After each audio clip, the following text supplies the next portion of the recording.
Welcome back to ESA Summer 2021. My name is Tali and I will be your host for the upcoming run. We are raising money for Save the Children, and you can find links to donate below the stream. We would also like to thank Twitch and ViewSonic for sponsoring this event. Now, before I hand it off to our next runner, I do want to quickly mention that we got $50 from Pointless Pixel. There is no comment for this donation, but it does go towards the Trackmania incentives coming up later in the marathon, so thank you so much. And with that, we are ready for Shonen running Final Fantasy XIII-2. Take it away. Alright, thank you Tali for the introduction. So yeah, I'm Shonen, I'm going to run Final Fantasy XIII-2 on PS3, category is any percent. And because I cannot play the video game properly and talk at the same time, I have two commentators here with me today, both from the 13 Discord. They are Das Pharaoh and Olson. Hey everyone! So, yeah, welcome. Yeah, they're gonna help me with commentary, and also shoutouts to Kaya on the German restream, literally the GOAT. So yeah, timer starts as soon as I press yes in this confirmation box. So this one going 3, 2, 1, and go. All right. Okay. What do we talk about first? There's so many things that are important for this speedrun. I guess we talk a little bit about how the battle system works. This game, just like 13, works as a real-time ATB. So what happens is every single player in every fight has an ATB bar that fills over time, and once that bar is filled, you can queue in abilities to execute. Both your party members and the enemies work on the system, but you can only control the party leader, which for the next two fights is going to be Lightning. Olsen, do you want to talk a little bit about this fight in particular? I mean, I guess this fight at the start is nothing special. We will just be trying to finish Chaos Bahamut as quickly as possible using the lightning strikes. Shonen will also have to heal up somewhere midway through the fight. Yeah, and I guess the important thing is that one little piece of optimization here is that Shonen will be trying to execute his strings in such a way so as not to get interrupted by Bahamut's attacks. Yeah, once Bahamut swipes like he did a little earlier, he can interrupt Lightning if she has attacks on Q, which is a little slow because that stops the ATB bar from filling. We want to use a single Lightning Strike here because it will put him below the threshold while conserving some ATB. We do want to interrupt his next action with another Lightning Strike, and then while he's doing his next attack, which is guaranteed to be Umbral Vise, we are filling ATB in order to heal up. Yeah. Usually you can, like, if you want, you can skip that healing and get one extra ATB for attacks. That's a little bit risky since you can die. But yeah, some runners go for that to save like 5 seconds extra. Mm-hmm. But if he uses Umbral Vise again, you're pretty much dead, so... Yeah. We do that on serious attempts. Here, this is looking like this is a damage range. You can kill with the one Lightning Strike, or you might need the snipe, which is why we quit it up. For the second half of the Chaos Bahamut fight, we are going to be in the air, and this is an interesting bit of tech for the fight. In the previous fight and throughout most of the run, we want to avoid getting interrupted as much as possible, except for this fight. For this fight, for some reason, if you get interrupted at the correct timing, Lightning will still use the ability, but get her ATB refunded, which is pretty nice to go fast. Yeah, you are pretty much trying to execute the strings just as Lightning is getting damaged by the enemy, more or less. Mm-hmm. Yeah, so basically I want to cast my abilities as soon as I see Inferno on the text box and wait a little bit for Pulsar Burst. Sometimes it doesn't overlap properly with your full ATB, so it's not worth waiting, but you kind of have to try that. Yeah, and the problem is if you fail any of these timings, Lightning's Bahamut will do a barrel roll, which cancels your ATB from being refilled. Yeah, that happened right there. Yeah, and that's pretty much why the range of times that you can get in this fight is pretty large. Like, it can even be sub 1 minute, I think, on PC. I'm not sure about the console, and it can go up even to like 120 or something on a bad fight. 130 on a bad fight. Yeah. And it all pretty much depends on how well you can manage to get your actions interrupted to save that ATB. That was a very good fight, though. Yeah, it was solid. Alright, and now we say goodbye to Lightning, and we say hi to her sister, Sarah, who is going to be the main character for this run. This game features two characters that were not seen in 13 at all. The first one is Sarah, which is Lightning's sister, who is looking for her, and the main goal for this game is for them to reunite. The second one is Noel. Noel is a completely new character who came from the future to try and save humanity. Long story short. Yeah. That was also the only battle we have with Lightning. Everything else is gonna be Sarah Noel. And then the third party member. Party, just like in the 13, is made of 3 members, ideally. For now, we are just gonna have 2. We're gonna talk about the third member once we actually can get them. But yeah, for now, we're gonna have a couple of Mio Necton plus Necton battles. So Pharaoh mentioned earlier that in this game you can only control directly your party leader, but you can also kinda control what your party members are doing by switching between different roles that they can perform in the battle.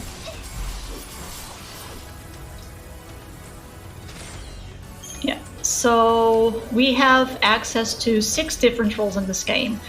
Commando deals high non-elemental damage, Ravager deals low elemental damage but increases the chain gauge by a lot. Sentinel is the defensive role, Medic is the healers, we are not going to use them. Saboteur deals debuffs and Synergist deals buffs. The only role we don't use in this run at all is Medic. All of the others are going to be used in some way or another. For this fight, we are actually specifically trying to manipulate Noel's actions.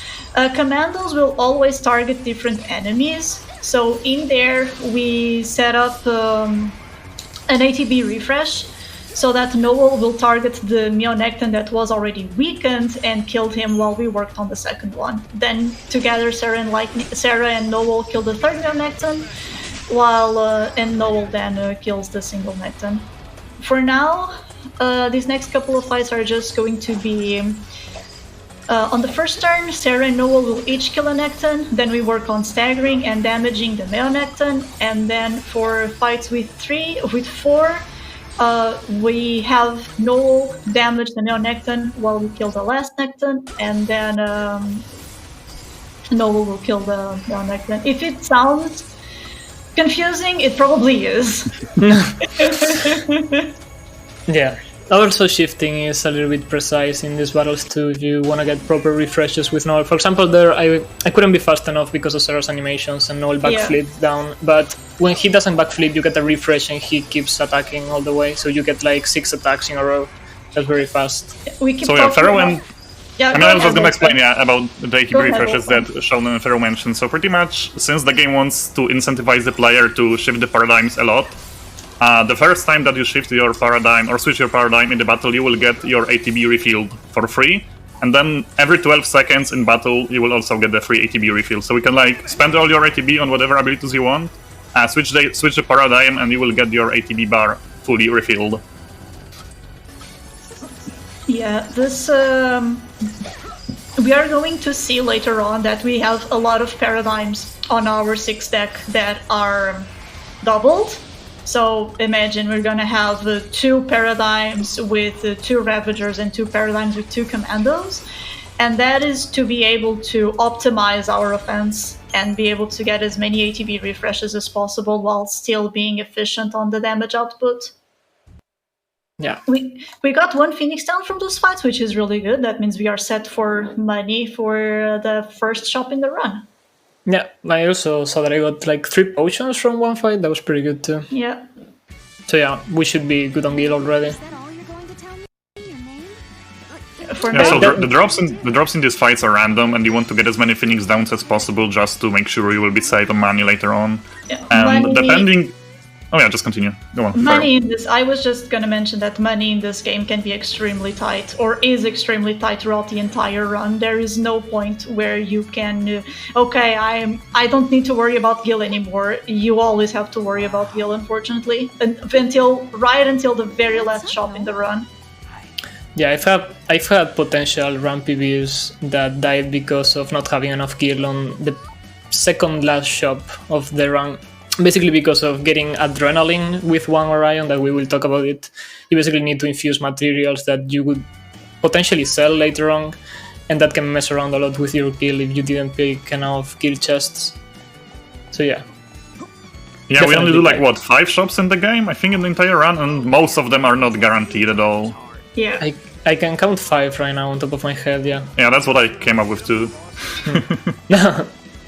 Olsen, you want to talk a little bit about how encounters work in this game? Yeah, I guess. So in 13-2, unlike 13, the enemies are not visible on the overworld, I guess. The encounters are random. The enemies just spawn from time to time.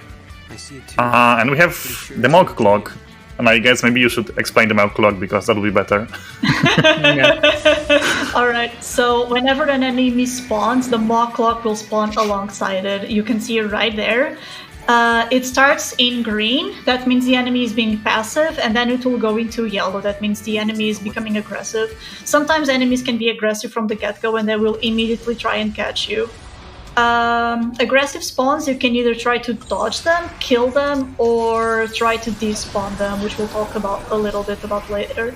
For now, we have the first Gog-Magog fight to go through. We call this the Shoutouts to Zero Scar, who calls the very last fight with this overly attached Gog-Magog, because we fight these guys way too much.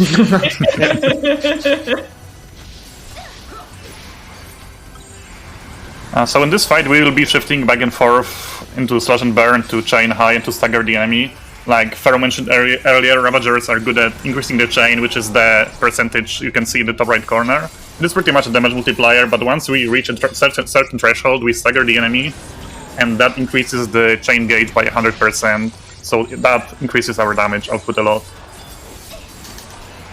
And once the Gog-Magog here is staggered, Shonen just switches to the Double Trouble, I guess, paradigm with Double Commando to finish the fight off. Yeah, Double Trouble. With a final refresh to Slash and Burn to be able to kill him. We were buffering fires at the end, it's just so we could get a little extra damage before stagger. And that's the first time we're going to hear the term buffer. It's not going to be the last. This is the main damage dealing tool we have in the speedrun. Do we want to check that now, or? We actually buffer a little bit before on the Munecton fights, but it's like not really very important. Noticeable. Yeah, exactly. It's going to, like, buffering for now is not going to be that important. It comes majorly into play like half an hour or so from now, because for now things are weak enough that we can kill them with just Ravagers or just Commandos. We don't need the extra damage output, but we can talk a little bit more now here and set it up. Give me a chance and I'll So essentially the different roles apply whenever the different roles have different roll bonuses. So a Ravager roll bonus, it means that the Ravager will chain more, while a Commando roll bonus means that the character will deal more damage.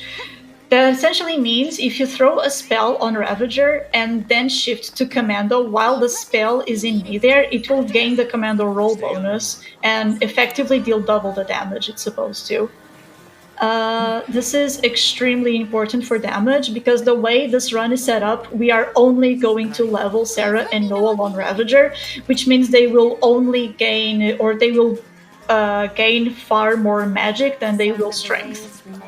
So throwing spells and buffering is their main damage output. Yeah, one of the reasons why I mainly level up Ravager is because in this game we get early access to the Ra and Gaia spells, so that makes buffering really powerful. Buffering is also possible in 13. The problem is that you do not get that early access on those spells, but we do here, so we are going to abuse that.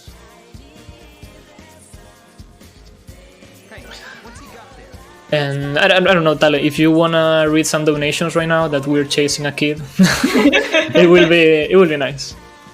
Alright, that is perfect. I would love to take this chance to remind everyone that we are here to raise money for charity, specifically to Save the Children. And Save the Children was the first global organization devoted solely to serving children's needs and securing their rights. They are often the first or only child-focused organization working in the hardest to reach places where it's toughest to be a child. And as a result, Save the Children's teams have been proactive in preparedness for pandemic threats. So really, anything you can spare, whether it's $5, $50, any amount really does help for this great cause. And we are getting kind of close to that 20k total raised as well, so please keep the donations coming. It really is for a great cause. Yeah, we got unlucky there. Got caught by the Gorgonopsid. That's what happens when the Maw clock turns red. You are forced to fight, and you cannot retry the fight. So essentially, you cannot escape from it. That was yeah, like we mentioned earlier, the encounters are random, so sometimes you get the passive spawns that you can escape from easily, and sometimes you get a Gorgonopsid here that pretty much means you will get caught and you will have to do the fight. Yeah, that dodge was pretty solid. The problem was that my Maw clock just ran out. Yeah. But yeah, I didn't have too many options in between. Like, I usually try to use the NPCs in between to block the mobs or even Noel's body, but it's pretty difficult. Like, sometimes you can do all your best to dodge it and it's not enough. And it still catches you. Yeah. At least you can jump in this game, unlike 13. Like in 13, you can even jump away from the enemies. So. Yeah. I mean, you still have a pretty big hitbox up on the air, though. But yeah, can help on some situations for sure. Mm-hmm. Actually, here, it's very handful. Like, well, right now my step counter is different, but usually this spawn should appear here, and what you can do is this. Like, if you get one Gorgonopsid and it's gonna attack you from the back, you can jump here, dodge that, and keep going. It's pretty good. Also, I think it's a shorter path, like, it's more straight at least. But yeah. Also, that kid fell off right there. Blessed run. Yeah, blessed run.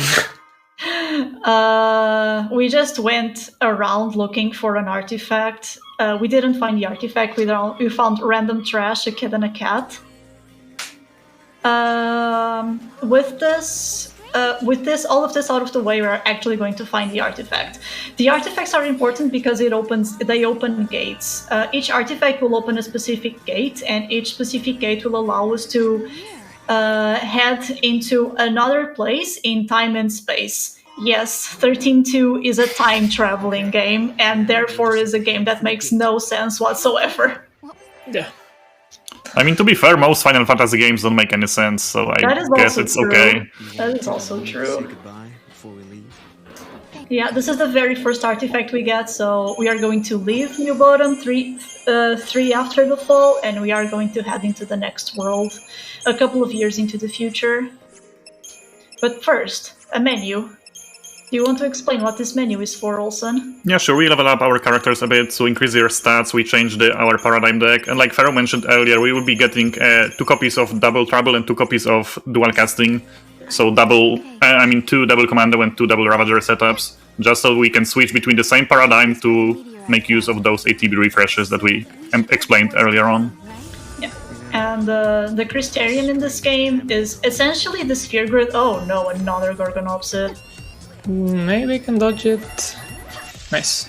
Okay, that's another thing really cool. Like, if you're gonna be close to enter a fight because of the Maw clock, you can force yourself with 1 extra step throwing 1 attack. Sometimes it helps to dodge right there. Like, without that extra step, I wouldn't be able to dodge it, but came out really handful. Also, I really want that chest. It's an iron bangle, but never mind. You can get it later. That's the one you can get later. The second one is not really optional. We need this chest now. Because it sells for money.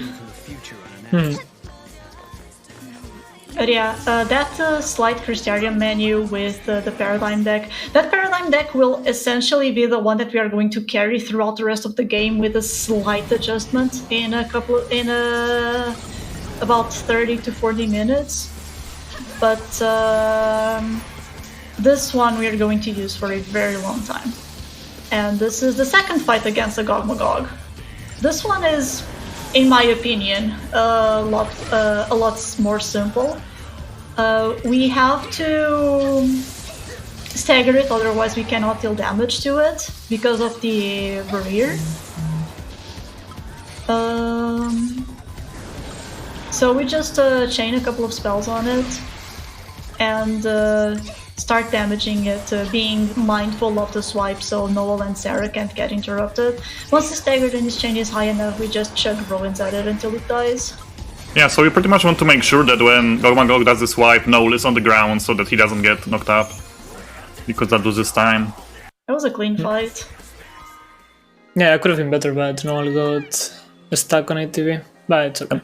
And I guess a tiny important thing is also that in the previous menu, Shonen stopped early in Noel's Crystarium, specifically so as not to get the Flame Strike, I believe. Because that would make Noel jump up in the air way more often. Yeah. Oh, Frost Strike, okay, I'm sorry. Yeah, it was Frost. Yeah, talking a little bit about Crystarium in this game, it looks a lot more simple than the one in 13, but it actually isn't. For this run, it's pretty straightforward. You just dump everything into Ravager, except for a couple of adjustments later on that we are going to need, like Sarah Saboteur and Noel Sentinel. But the small nodes and the larger nodes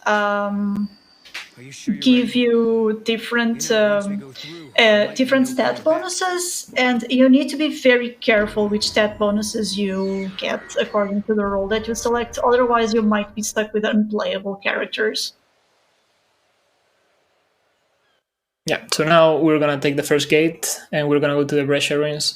This place is really RNG heavy, not just because you need to find one of the monsters that we were talking about before, but also because there are a lot of aggressive encounters that take a lot of time to fight, not like the Gorgon Obsidian here.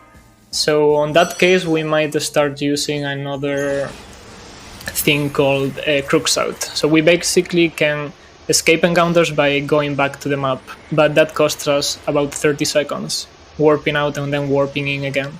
Yeah, that resets our step counter too. Yeah, Crooksing Out at the cost of 2 massive loads will reset the step counter to 0 and also despawn whatever encounter was on the map before. There is one place where this doesn't work because it doesn't work on a step counter, but we'll talk about it once we get there. Yeah, we are starting here with the fight against Paradox Alpha, and this is a pretty straightforward fight. We're just using the ruins and utilizing our ATB refreshes as optimally as possible to kill the guy fast. Pretty much that's it. Mm-hmm. This is also going to be the first fight we're going to use quick time events.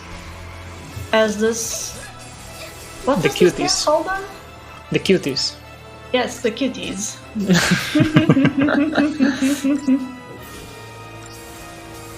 I guess another tiny piece of tech that we use here is animation cancelling. So pretty much whenever you switch paradigms, normally the party members will do a little animation, to show that they are ready to fight or whatever, but if you switch the paradigm with the ATB refresh, just as your party member is finishing his previous string, he will start the next string immediately. Pretty much he will skip doing that animation. And you can see that on Noel here, in some cases. Yeah, the game calls QTEs Cinematic Action, which is a much cooler name. Mm-hmm. Also here we do not use Ravager because of this cinematic action, we get a free stagger. So yeah, we're just gonna abuse Commando. Chunk ruins at it. Basically.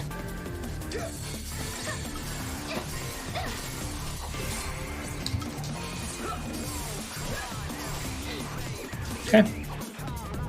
Yeah, very straightforward fight. And now I want to see jams in the chat because this is an amazing fight. This is an amazing track.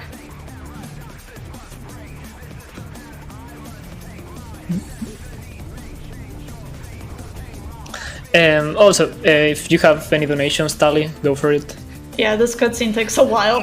Yeah. Alright, in that case, I am happy to remind everyone that we are not only raising money for charity, you can get even more perks for all the donations you can spare because we also have bid wars and we have incentives. So the ones that are most relevant now coming up next is for Trackmania, which will be in a few hours from now. You can donate towards Rasta flipping his controller upside down for one full track. It will happen as soon as the incentive is met. If it's happening during the segment, or if it's met early, it will be completely random. And we're only $70 away from hitting it, so If you want to randomize that, keep those donations coming and get that met. That sounds spicy. I just wanted to mention that during the cuties you can see random damage numbers pop up on the screen and they don't do absolutely anything. They are just there for show.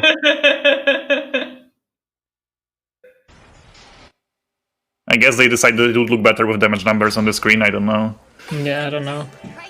Damage numbers that don't mean anything nice. Alright, so now we follow Alyssa and hope she doesn't run into a wall. Thankfully she didn't. Yeah, you kinda block that guy a little bit. Sometimes that helps, but... Shoutouts to PC who can skip that cutscene a lot faster. Oh yeah, you can talk to Alyssa in between. It feels like cheating. Yeah, there are a lot of things like that. Like, for example, the crystal puzzles later are also related to the FPSs. Yeah, the puzzles. the crystal puzzles are a lot harder on PC. Yeah, but I mean, that's just only because if you they manage to change get so high fast. FPS somehow in this game, which is not easy. Yeah. And now we have our first fight where we can actually capture monsters. So this is like shoutouts to Mythic Dawn who described this game as Final Fantasy XIII plus FF9 plus Pokemon, and that is very true.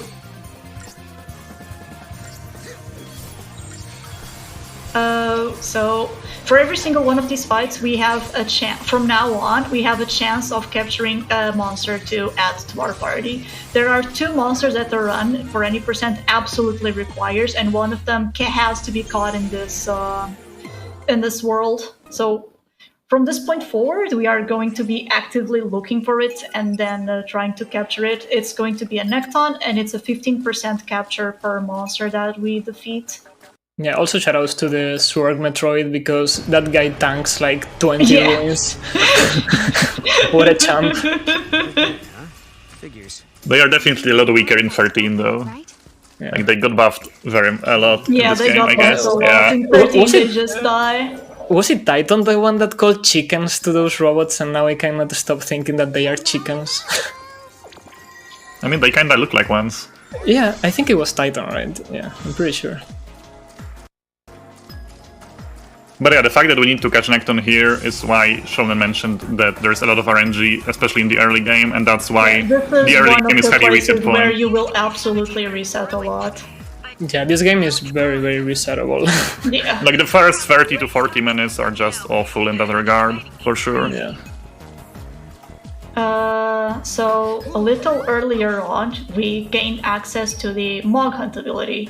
The Mog Hunt will allow the Mog to spawn things that have been erased from the timeline. Oh, that's an aggressive. Yeah, this one is a crocs out. Yeah, Not that's even a gonna quick bother. sell. This is an extremely long fight to take, so it's just better to crooks out. And it's Yeah. very hard to escape from them because just because of how fast the dogs are compared to our party members. Yeah, and we do want that chest as well. Yeah, I mean, you chest can is technically get the important. chest on the way back, I guess, but sure. So, yeah, Mog will spawn things from across time and space to wherever you are. This is going to be a very important ability, and it was important right there. Using that ability, we got a wild artifact. Wild artifacts are different from the normal artifacts because they can be used in any wild gate. So usually a named artifact will have to go to a specific gate, but wild artifacts can be used in any wild gate, which is crucial for this game's routing. Also, AF means after the fall. Yes, AF means after the fall, but Yeah, yeah, we all definitely. like to joke about that. Yeah, we have an obvious joke, but, you know. It's after the fall of Cocoon, basically. And the fall of Cocoon is a direct allusion to the end of 13. Yeah. So this is the first crystal puzzle we are going to do. It's also going to be the only one of this type, where we need to pick up certain crystal pieces without falling through the floor, and we can only step on one tile each time. And once we get out of the tile, that tile disappears. We're gonna do 3 of them. They're pretty straightforward. Most I'm pretty sure underrated- Shonen can do it. I believe in him. Yeah, I believe in Shonen. I wouldn't. Most underrated FF ever. It is one of the most underrated FFs. I will 100% agree to that.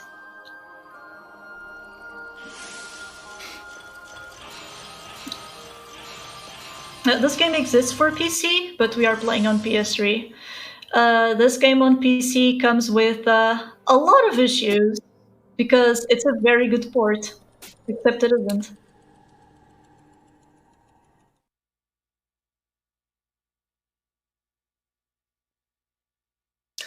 Yeah, so that was basically the first puzzles. There will be another one somewhere, but it looks better. Yeah, so Shonen will now make his way to Atlas, and hopefully we'll get the Necton The spawn on the way, Necton because we away. still need to get the Necton. We do need to solve this puzzle so we can fight Atlas. If you fight Atlas without deactivating that crystal, it's an unwinnable fight. He will just one-shot you. Solving the puzzle makes it winnable, and it also makes him start with 5% HP.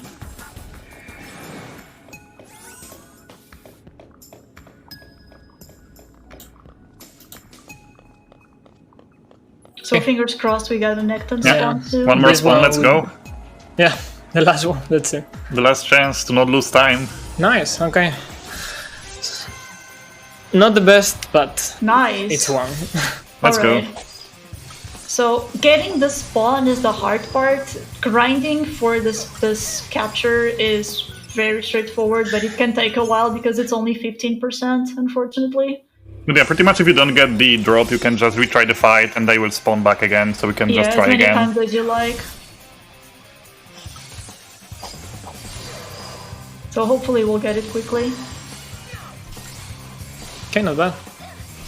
Yeah, second try is Nice, definitely second not bad. try, Regular. fine. That's pretty decent RNG for sure. Yeah, the only bad thing was that crooks out, otherwise... Other than that, it was good. Alright. Overall. So with the Necton in hand, we are ready to fight Atlas. Necton is a Ravager, and it's a Ravager with quite a bit of magic power, so he can deal quite very nice damage. We are going to use the Phoenix Downs from before to set up on Gisal Grains for the rest of the run. Gisal Grains are used to ride on Chocobos, and then we are going to set up Necton into our party. That will instantly add the third party member, and with him there, we can finish leveling up Sarah and Noel for the fight, getting their ATB levels, their 4th ATB level, and afterwards just getting Necton up to speed with the rest of the party. For now, he will only have the Blizzard, but that's more than enough. And not looking too happy. Yeah, and in the Atlas fight coming up, Shonen will try to do a very specific set of moves so as to stagger Atlas before his second slam comes in, pretty much, to save a bit of time. As the stagger will cancel Atlas's attack. Yeah, the shift has to be very precise. Yeah, you wanna see That one for worked. one on stagger. That Yeah, means that that's- you're good. Yeah, that's the stagger value you want to see here to know you have to set up correctly. Okay, and that should work. Yeah. Okay. Sure. Okay, and from here you just we just kill this guy with his second ATV refresh. So how'd we do? We did it! Also, we want to muse one of the cinematic actions right now. It's actually faster to muse it than to Then to trigger get it both of properly. them. Yeah, if you miss the first one and get another one, you skip one input. If you get both of them, then you will also have QTE to do with Noble that will take you to this cutscene. How did we So it's faster to just miss the first one altogether to just get straight here. I believe on PC this sometimes behaves in a weird way, depending on your frame rate, pretty much. Yeah. Depending on whether you have high or low FPS here. Yeah, I think on PC people actually go for the circle to trigger because of that, if I'm not wrong. I mean, I was always like missing the circle and it was working for me, but I guess it depends on your PC. Yeah, I don't know. Let's just put it this way: the PC port for this game is a very good port. Yeah, like Square Smiley. ports are really good overall, and like they outdid themselves with this one, honestly. Smile. Smiley face. Smiley face. Smilers. Right in front of us. Right, with Atlas down, the paradox in Pressure Ruins is resolved. And we can start looking for the artifacts to open the 2 gates that are located here, so we can continue with the story.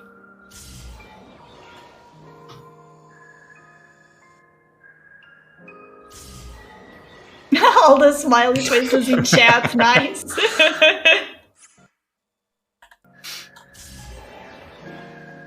No, well, so yeah, this was pretty much the Brescia Ruins section. Now it's everything pretty chill, no encounters, ride the chocobo. Yeah, this is gonna be the first chocobo we ride in the run. Yep. You're gonna take a lot of these. That's why we buy so many Gazelle Greens.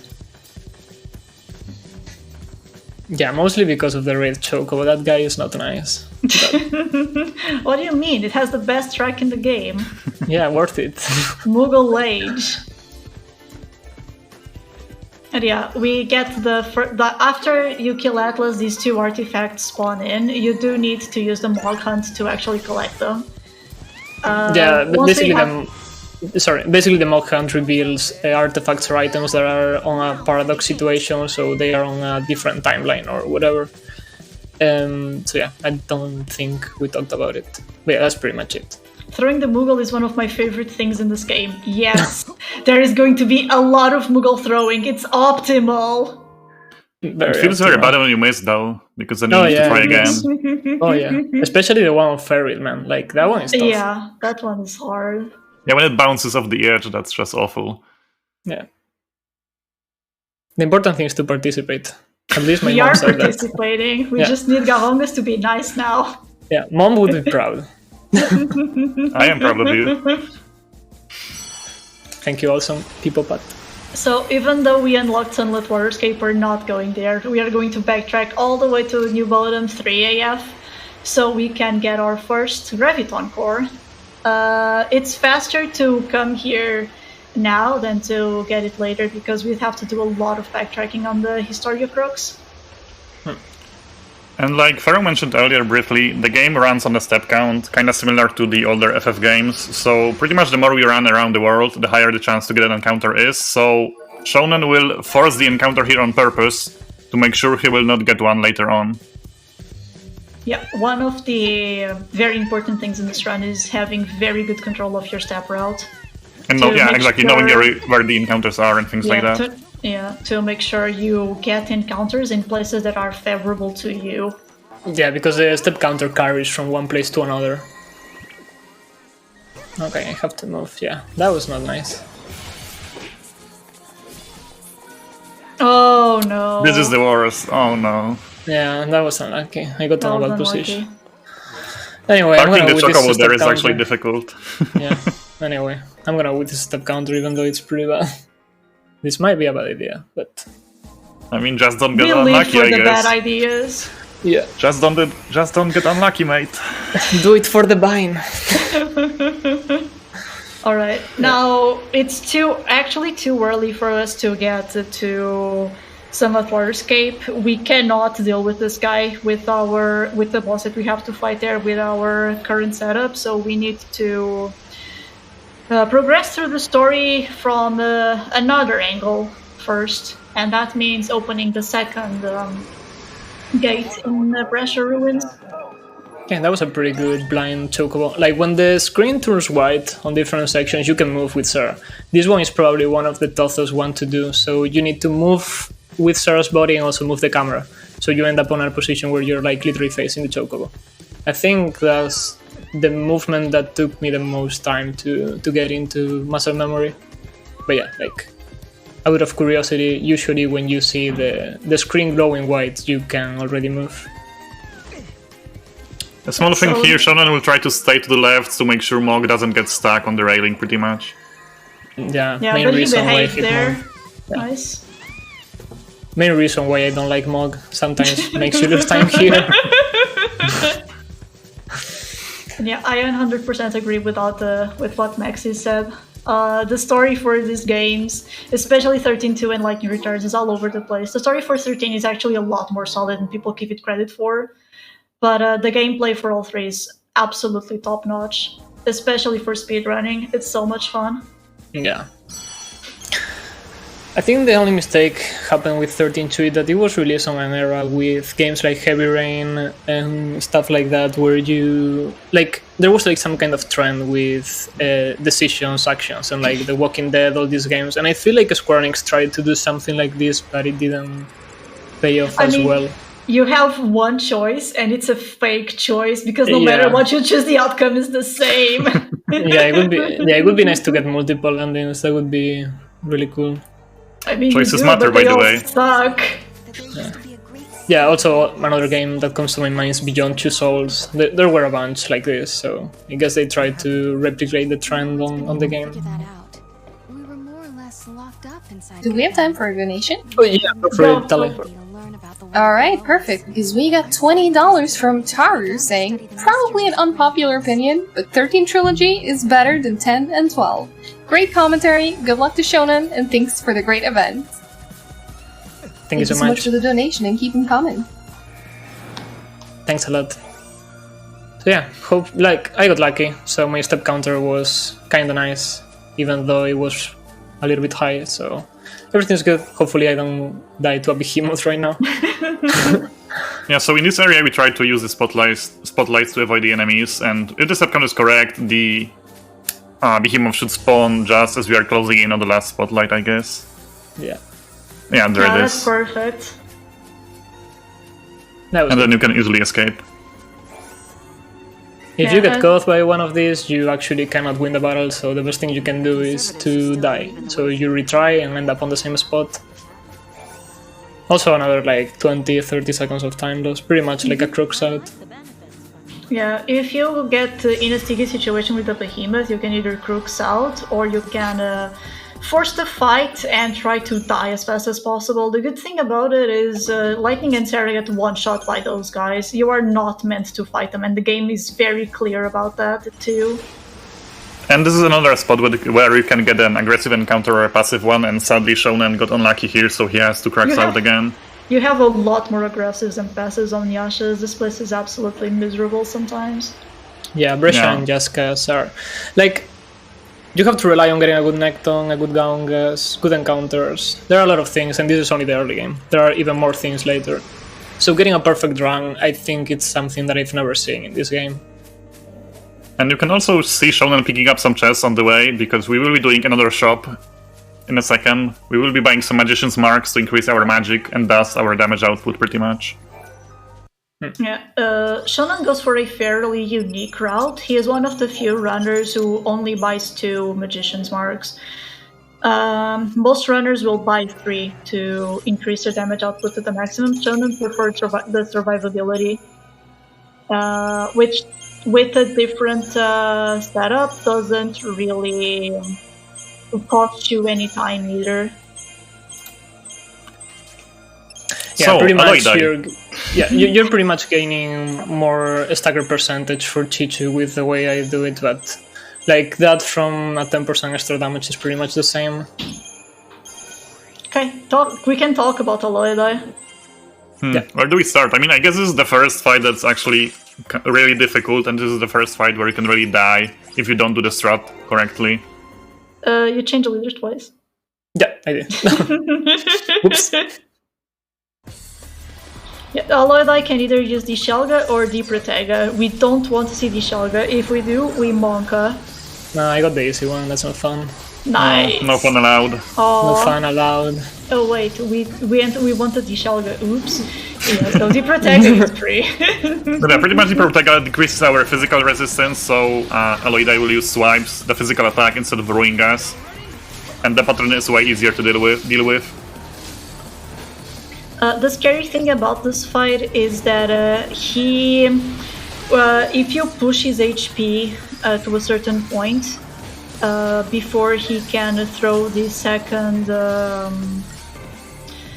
row of debuffs, he will use Land Shatter, which is a move that just one-shots us. We do not have enough HP to tank it.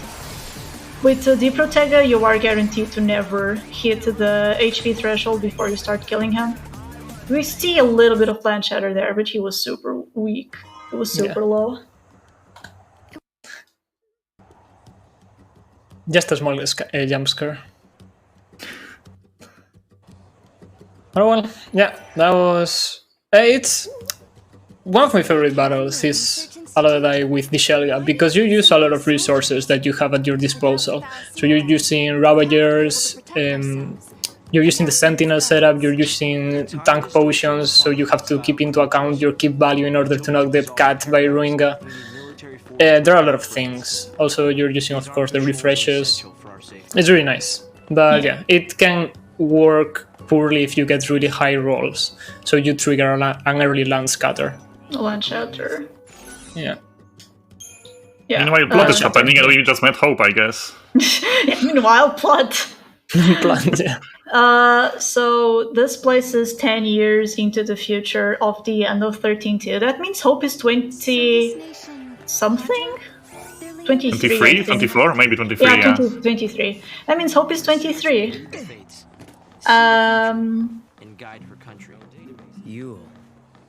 And well, we are just playing catch up with him, talking about the paradox that is going on in his ruins, because, well, it is dark, but it's not night. It's a permanent eclipse that only happens in these ruins, and it's been caused by a time paradox, and we need to solve it. Yeah, I don't remember much about the plot of the game, but pretty much all you need to know is time paradox Kupo, and that's it. Yeah. When in doubt, it's a paradox. It's a paradox, and that explains everything there is happening in the game. There's a quote by Sarah on Augusta 300 that she says, I guess this is a paradox, right? So yeah, that can apply to literally all the game. Okay. This Cruciarium menu that we're going to do with the CP we gain from defeating Aloydai and then the Aloydai fragment is going to carry us to the next monster we are going to catch, and then a couple of fights later on. We are going to catch the Synergist now, which is Gahongas. Gahongas is a 20% capture. The fight is miserable to actually catch it. We get ATB on Noel, pretty straightforward for Sarah. We are actually going to get her Saboteur. She is going to be the main Saboteur for this run. Get her D-Shell because it's important. D-Protect only will not carry us because we are doing so much magic damage. Set up the Saboteur paradigm for her, and we are good to try and catch this one. So the Gahongas spawn is actually pretty consistent because it's fairly common, but because only one Gahongas spawns per fight and they're actually hard to kill, it makes grinding it a bit of a chore. We'll see if we get lucky. Okay. This is a good spawn. Let's go. Yeah, this is a small one, so it's faster on the fight, but there's only one Gahongas. Yeah, the Gahongas will always be followed by the Gandayaks. Gahongas will buff his partner, and then he will try to kill you. Yeah, and just to remind you guys, because we talked about the roles at the beginning of the run, kinda, the Saboteur is the role pretty much that casts debuffs on the enemy, and Synergist is the one that casts buffs on our party. So here we are getting Gahongas, our buffer, pretty much. Couldn't see the shadow there, but I'm pretty sure it wasn't. Also, I don't think we talked about the cross and white paradigms, did we? No, we didn't. Okay, go for it. Go for it, Olsen. Oh my god. Yeah, so pretty much that's an addition in this game that wasn't present in FF13, but you can set up... together with paradigms, you can set up how they are supposed to function. You can set up X or wide, and wide means that party members will try to target different enemies, and X means that party members will try to target the same enemy, pretty much. And we make use of that in some places, including here. Yeah, we did use it quite a bit. Like, we manipulated Sarah's behavior on Aloy with that. Okay, got it. That was like fourth try. That's not bad, honestly, for a marathon especially. Yeah. That's decent RNG. Shoutouts to my first 13 trilogy, where I had to kill 14 of these things before I actually catched one. Nice, 14 is a nice number. Okay, so we got it. With a lot of slivers too, that's very nice. Yeah, as soon as we get it, we are going to add to our party and reset up paradigms. This is the main adjustment we are going to do in our paradigm deck for the rest of the run. What Kahongas does, other than being your run-of-the-mill synergist, throwing a faith every now and then, he has one of the most broken Feral Links in the entire game. Feral Links sort of replace the summons in this game. There are no Eidolons in this game, unlike in 13. Instead, you have the monster Feral Link. Feral Links increase as the monsters fight. Even if they are on reserve, their Feral Link is going to increase. Each monster has their own gauge, and they fill in separately. Once the gauge is filled, you can perform a special action. One thing that all Feral Links have in common, while the monster is performing it, he cannot die. Kahonga's Feral Link in particular bestows every single buff on the party except for haste. It is extremely powerful and something that we are going to be something that is very carefully being routed to make sure you only use it on fights where it's absolutely pivotal that we have all of those buffs. Why? Yeah, there's literally only one fight where it's free to use it because you're fighting a boss right away, that it's the behemoth on Augusta 200. One gigantic monster. That makes the fight slightly faster. But other than that, the other battles are, like, important. Alright, say goodbye to the frame rate. Yeah. This is the royal console, ripeness. actually. No, it's not. Let's see who can count all the frames on the screen. Come on. Yeah, that's quite a thing on PC, especially. Do you want to talk a bit about this fight also?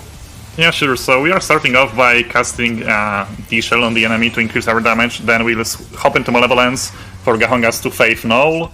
And then pretty much it's a matter of staggering. And until the end of the fight, Shonen will be casting Aurora strings, combuffering, or trying to combuffer both of the Auroras to pretty much double the damage output, like Pharaoh mentioned earlier. And I guess we could also explain why the Synergist and Saboteur are so important in this game, similar to 13, because pretty much buffs and debuffs are absolutely broken in those games, and what we do to deal so much damage is we pretty much stack multipliers on top of different multipliers, because all those factors multiply together, they stack multiplicatively, not additively, multiplicatively, there we go. So when we pair D-Shell on the enemy, that increases our magic damage output, with Faith on our own party members, with High Chain that we get, with Combuffer that doubles the damage, it ends up being just bonkers numbers pretty much. Yeah. We are doing like 10 to 20 times more damage than we would normally. Next slide, please. Yeah. Yeah, on my PC I get like 20 FPS here, I think, down from 60, so that's an amazing fight to do. Fantastic. 44, pretty good. Okay, so also Son of Waterscape is like the only place where you have a party of 4 members, because you get to Snow too. Oh yeah, true. Snow doesn't really do much, he's just kinda there, but he does help a little bit. Especially on the second fight against the Royal Ripeness. Yeah, it's important to get his launch. Hey, Mog, what's got your attention? But yeah, he's pretty much there for the flex, and that's it. Got it. If we get stuck, just look for a Do you have any donations, Tali? How old are you? Yeah, we're just gonna run around a little bit for now. Than me. Alright, that is perfect. In that case, I will mention that not only will your donation go towards charity and one of our bid wars of your choice, but you can also win one of our prizes if you choose to donate. We have a lot to pick from. We're starting from a minimum donation of $10, which you will be entered to win a Bomberman Perler bead sprite. It's a tiny little sprite of Bomberman from the NEA. It's made from perler beads and it's super cute. You may see it pop up on stream every now and then if you keep watching. And if you do a minimum donation of $30, you can be entered to win an ESA-themed Nintendo Switch Pro controller made by Spicy Frog. And then we also have a grand prize of a Sony PlayStation 5 and Ratchet & Clank Rift Apart bundle. If you donate a minimum donation of $50 or more throughout the event, you will be entered to win. And I do want to mention as well that this is cumulative, so you can donate $10 now, $10 tomorrow, $10 until the end of the event, and you will still be entered to win. It is the total, it does not have to be in one donation. So again, keep those donations coming. It is for a great cause, for the Save the Children charity, and donate to one of our bid wars and incentives while you're at it as well. This is where they were all trying to get to. Sorry for interrupting, Tali, but that was... I know this is a meme, but I've never seen that before. Yeah, I mean, I've seen enemies spawn there, but usually... before either. Like, usually when an enemy spawns there, you can jump over it, but the flan was just way too big, I guess, for now to jump over him. But yeah, the fight against mini-flans is pretty much similar to the Ripeness. We get the buff, and then we combuff Aurora until they die. Yeah. We do want to catch one of these mini flans. There we go. Yeah, the chance is pretty high, right? To The get at chance least is one. pretty high. It's 30% for each flan. Yeah. And we fight like 8 of them, so not catching them is very unlucky. Yeah, it's a nice backup for later, we will talk about it, but I've had one run that died because of not getting a mini flan or Ganda Jax. I actually got a fencer that I could have used, but I would need to buy materials, so that's pretty bad. So yeah, run died there because I didn't get adrenaline, and Void Caius without adrenaline and the 10% is not possible to kill. So for the near future, the way we will be doing fights will be pretty much sometimes debuffing the enemy, not always. We will be getting Faith on our party leader, and then we will be just combuffering Ravager spells until they die. That's the gist of it. Yeah, and this is going to be a trend until we get the third and final monster of the run. The legend himself. The legend. The beach ball of murder. The one and only. Yeah. Okay, so we're gonna go to the Colosseum and we're gonna do nothing. So the plot here is Sunlit Waterscape is where the pillar that is holding Cocoon is fixated on Cocoon. But that huge monster, the Royal Ripeness, is eating through the crystal pillar. And it's going to cause it to fall 200 years from now. So we are 300 after the fall. It will fall definitely in 500 after the fall. To avoid that, we need to defeat this monster. And even though we defeat it, it just regrew. So the group is like, it's a paradox.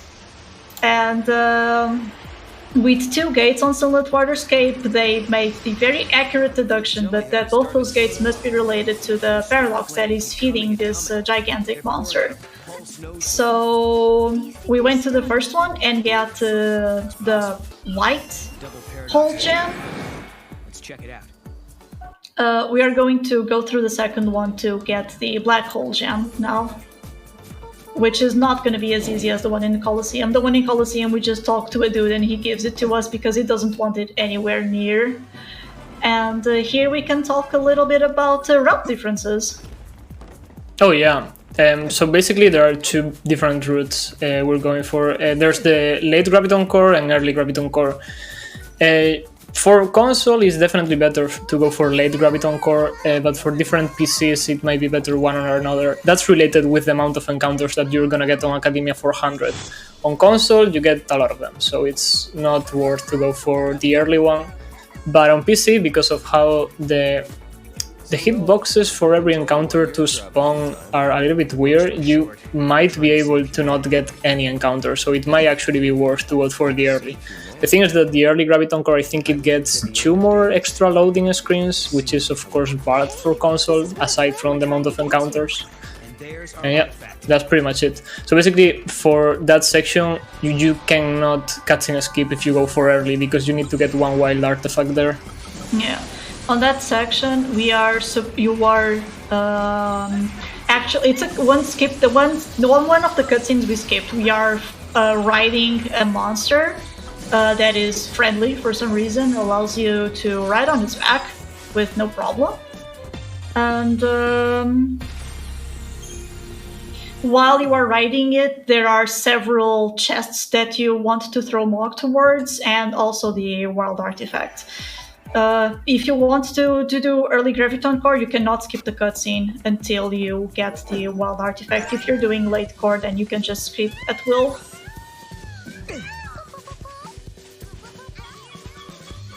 Now that we have the second artifact, we can open the second gate in this place to get the second half of the paradox. Yeah, and with this we're gonna go to the Arclate step. Pretty cool place. Pretty cool place. The pillar was gradually eroded over There are side quests, so I guess we are RPG now. A monster? No. The rate that thing Yeah, that is one cool thing about this game that 13 doesn't have. You are free to go wherever you've already been. And since you aren't fugitives, you can interact with all of the NPCs with no problem. There are actually a lot of side quests in this game. Some of which fetch quests, some of which just kill this guy and bring whatever he had to prove that you killed it, that kind of stuff. And in order to progress on the step, you are forced to do 2 of these side quests. Otherwise, we cannot gain access to the machine that unlocks the boss with the black hole gem.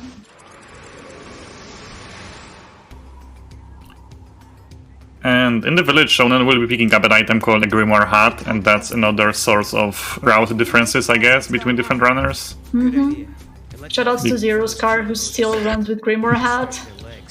Yeah, a smart person though. That's the best thing you can do. Yeah. Yeah, don't sell Grimoire Hat, kids.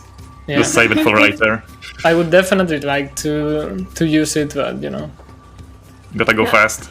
Yeah, unfortunately, selling the Grimoire Hat is faster because it still sells for a hefty amount, and if you don't sell it, you need to get that kill from other sources, which are inevitably slower.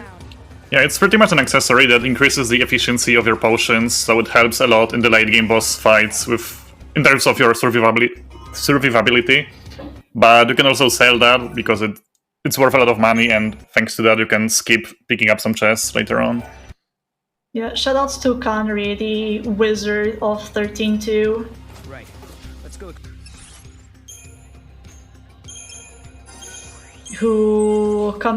Who once every 2 years comes up with a new route and gets record in 1 or 2 tries.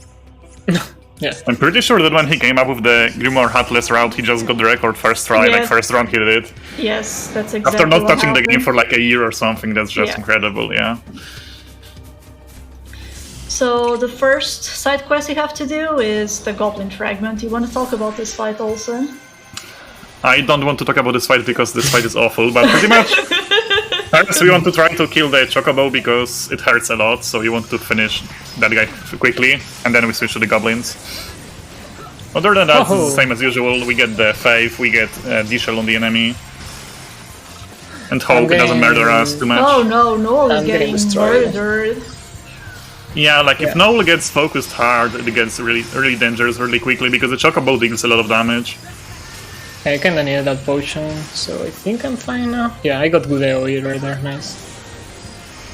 And the enemies also tend to interrupt Noel a lot, so it's pretty much a race to see who can interrupt whom faster.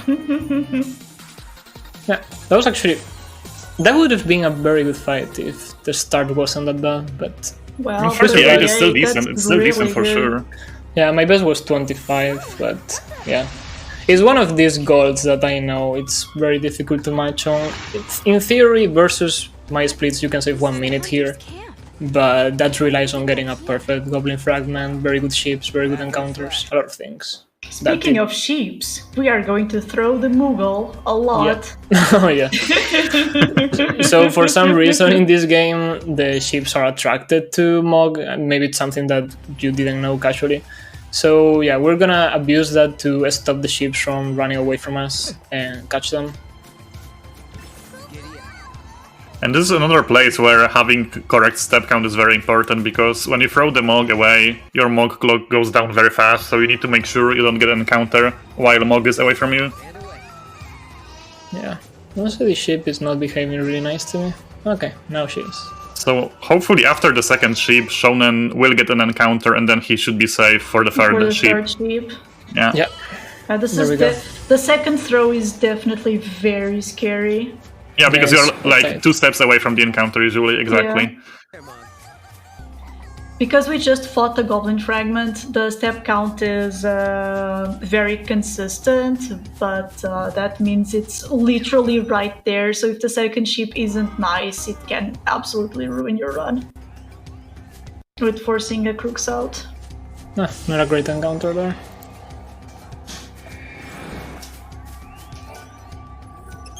But yeah, these are the small things that accumulate versus your goal. Like these small D-roads ended up costing you a couple of seconds. Alright. Hand in the wool from the 3 ship, and we can finally find out what's causing the storm. Find out where the second half of the paradox comes from. After we manipulate these machines very, very slowly in order to control the weather on the Arclight step. Why? Is that a thing? I don't know, but it's very cool. It's a paradox. Yeah, I guess the reason is because I guess Ferril is weak to Thunder, right? And Blizzard. No, so Ferril will only spawn during the sunlight. And he gets weaker in stormy weather, symbolized by his weakness to thunder. Yeah. In the 160 fragments run, which is the completionist category for this game, you actually spend a lot of time here because all of these types of weathers what's the word I'm looking for? All these types of weathers come with different types of monsters, so you need to stay on a specific weather for a very long time in order to get certain monsters or be able to even complete certain side quests.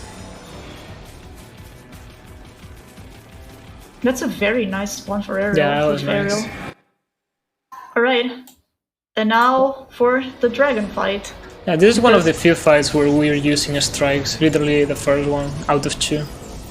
At least for me. Yeah, you want to use strikes pretty much to get closer to Ferril so that he pushes Noel far back once he goes into the air. And we want Noel to be far away from Serra and Necton pretty much so that the AoE attacks don't reach him. We also need to tank the big Ferril attacks in Sentinel. We jump for like half a second into Malevolence to get 5 on Noel. And after tanking the attacks, we just stagger Ferril and then comb buffer the Blizzagas. Yeah. I guess Shonen likes to do a safety potion here, if I'm not mistaken. Yeah, on the second Sentinel because it's pretty much free. Yeah, I skip the potion because I'm bad at the game. I've never died though, so it's fine. Yeah, on PC you can actually survive pretty easily. For some reason I've died here without it, so I just rather take it always. It's like 1 second battle time slower, so... Alright, and with that we have the worst throw in the entire game. Hopefully Shonen doesn't miss this. Let's go, Shonen. Okay, well, let's go. And if some of you were concerned about our HP levels in this fight, get used to it, because all of the fights pretty much will be us getting very, very low on HP, and hopefully we will be killing the enemies before they kill us, pretty much. Yes. Yeah. Mutant Tomato is another one that can get pretty scary right now. It's probably, I would say, is the hardest to do properly, so it overlaps well with your keep values and the cut values from the monster. When I say cut values, if your keep value is lower than the enemy's cut attack, you're gonna get interrupted. So if your keep value with vigilance or casting riot spells or potioning is higher, you're gonna continue your actions. Basically, on Mutant Tomato, when he's attacking me, if I'm casting any spell, my keep value is gonna be higher than his cut. So yeah, I won't. Are you doing the menu before the fight or after? After on Morva, I do not go for. Okay, so you like to play risky. That. I see. Yeah. I can respect that. Yeah, basically because opening and closing the menu on PS3 is pretty slow, so I assume it's slower. No, yeah, sure. But yeah, also to give a little bit of show, I guess. No, this fight, now that the paradox is resolved, Royal Ripeness is supposedly weaker, but this fight is a lot harder than Royal Ripeness. Yeah, the idea is pretty much similar. We try to stagger as quickly as possible. We want to get D-Shell on Mutant Tomato and Faith on Null. But it is way more dangerous because Mutant Tomato is just way stronger.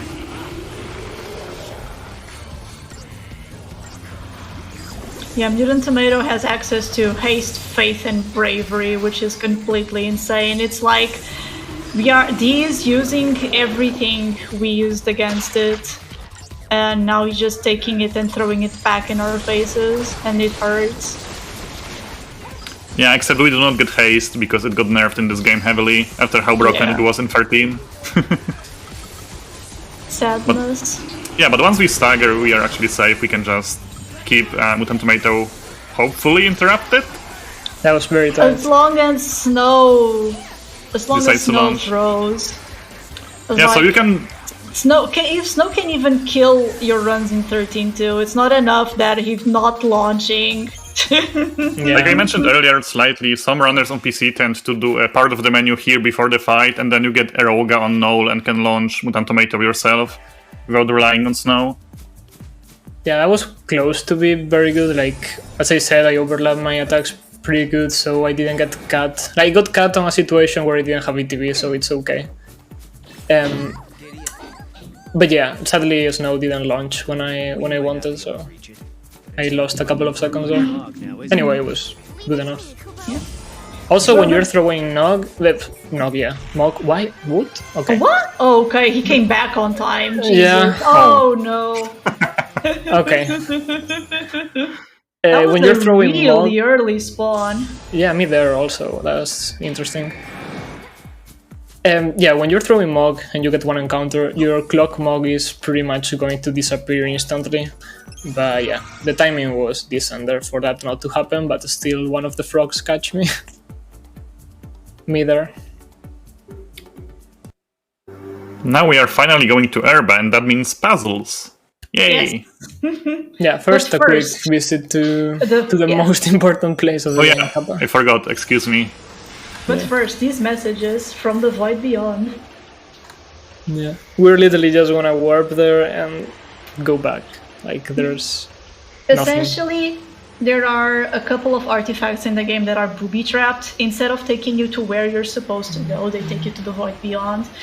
You can get back from there pretty easily on the first 2 visits. On the 3rd visit, the story just says, no, you're not... I'm not here stuck with you, you're in here stuck with me. Yeah, 3rd visit is tough because of the dual step counter too. Can be really tricky. But anyway, for now we're gonna go to Erba. Do you have any donation tally or something? I'm always happy to mention that we are raising money for charity, and if you don't have a chance to donate directly, that is not the only way you can support Save the Children. In case you don't know, we have a Speedrun store as well where you can pick up some pretty cool ESA branded merch, and all the purchases made in that store during the event will also go directly to Save the Children. So go check out that merch, pick something up. A world abandoned by the foul sea. The ones who were left behind craved nothingness. Giddy, an empty world. Where did you hear that? So the puzzles are pretty straightforward, I guess. You just need to run around and connect the crystals that have the same color. But the colors change, so you need to be fast.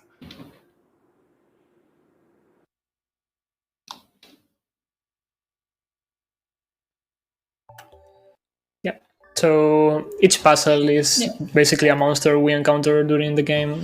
First one is the XIII-2. I'm amazed you remember that. I never remember. I really like these puzzles. They're my favorite puzzles on the run. Yeah, it's one of my favorite sections too. I think my favorite section is Academia 500, but after that, I think the puzzles here are nice. But like these puzzles are so chill. Yeah, pretty cool. And it feels really nice when you can get them optimally done. Totally. Yeah. But I guess on the other hand, it feels bad when you mess up. Yeah. Definitely on PC is way trickier because they change related to your FPS counter. On the run I did with Fer, the 2-player 1 controller was a bit of fun. Yeah, Shona was like, what? This is so fast. Sheldon having it easy here on PS3. Yeah. Totally. We have another run soon, Shona. I'm so hyped for that. Oh, yeah. Anyway, second puzzle. The first one is just one monster. Second puzzle is 2 monsters, which is Nekton and Melnekton. You know them too? Like, how do you guys remember that? I have very good memory, Olsen. I mean, I also have good memory, but not for things like that, I guess.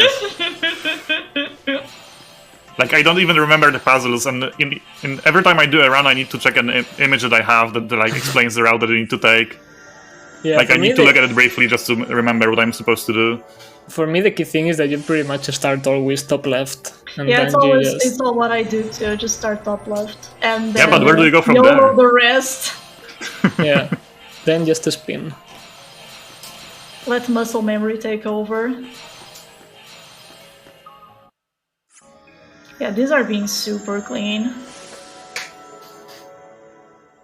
Okay, so the second one, and there will be another one. Also, shoutouts to Shoutouts to Hawk Snow.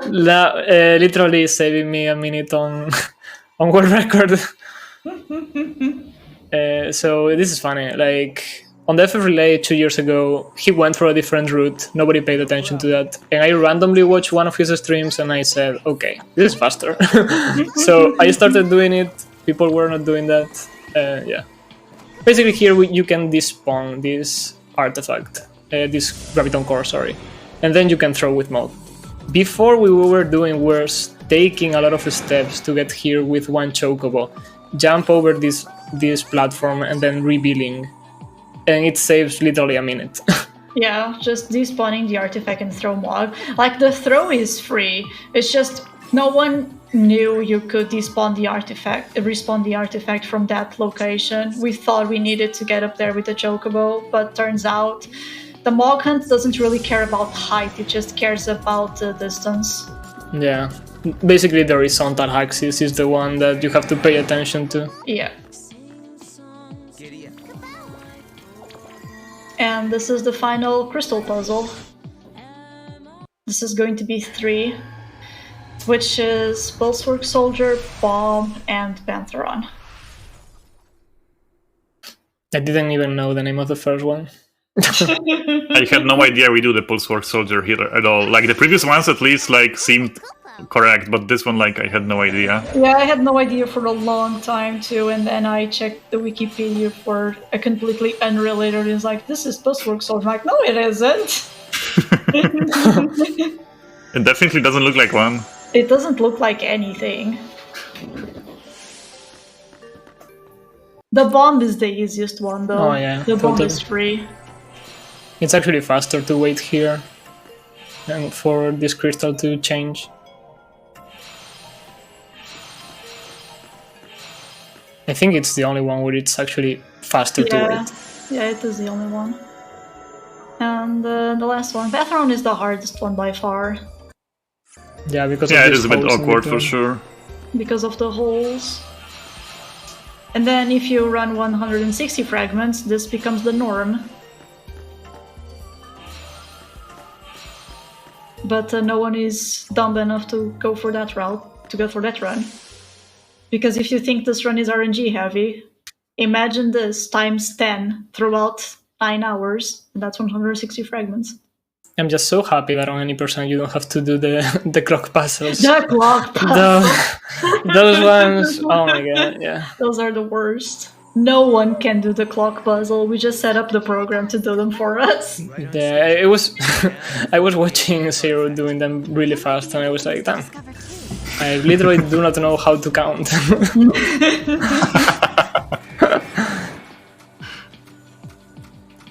So on the way to Caius, shown here will pick up a chest that contains a Librascope. Librascopes are items that, used in battle, pretty much reveal enemies' weaknesses information. And that allows us to make use of our party members that are controlled by AI a bit better. By AI? Ay. And the cuties in the chat.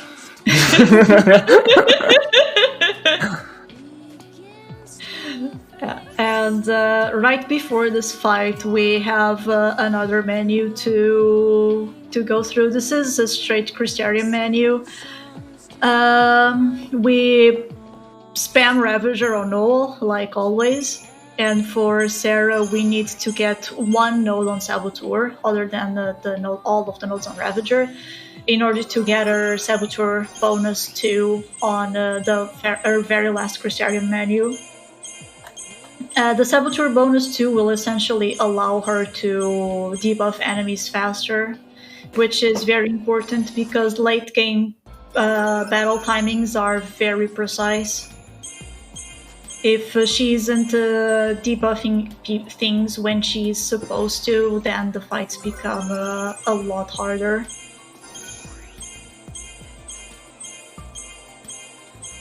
For Noel, we get 2 Ravager bonus boosts. We already have all the ATB levels we can get on him. And for Sarah, we get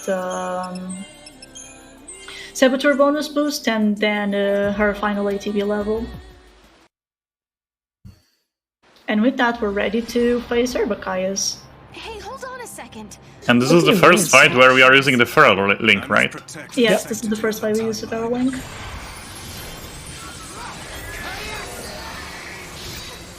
So you can see ourselves getting buffed right now. And now we're gonna be buffed Caius. All those juicy buffs. Shift quickly to Smart Bomb so Sarah can inflict D-Shell and then stagger him and kill him with the very high power of combo for spells and runes. And then we get a great cutscene that's also a 90 seconds break in the middle of the run for us runners. You cannot skip this cutscene.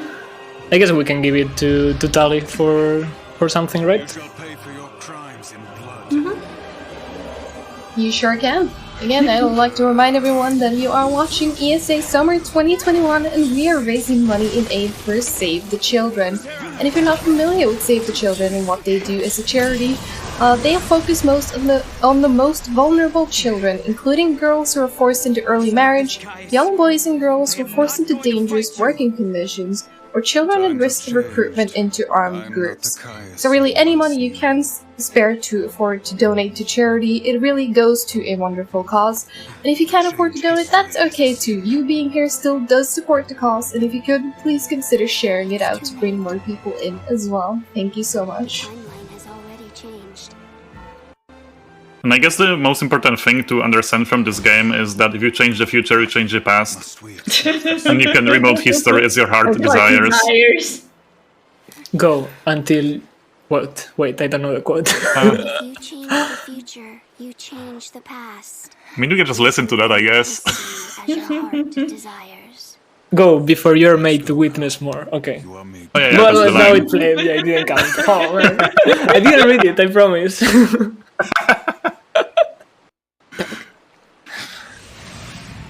Also, the most important choice coming up shortly after the cutscene. Oh yes. Yeah. If you do not pick the correct choice, this run is invalid. I'm gonna validate it now. And yes, there is the correct choice. Yeah, the reason you cannot skip that cutscene is because you are still inside the fight. If you try to skip the cutscene, the game will ask you, do you want to retry? It's like, no.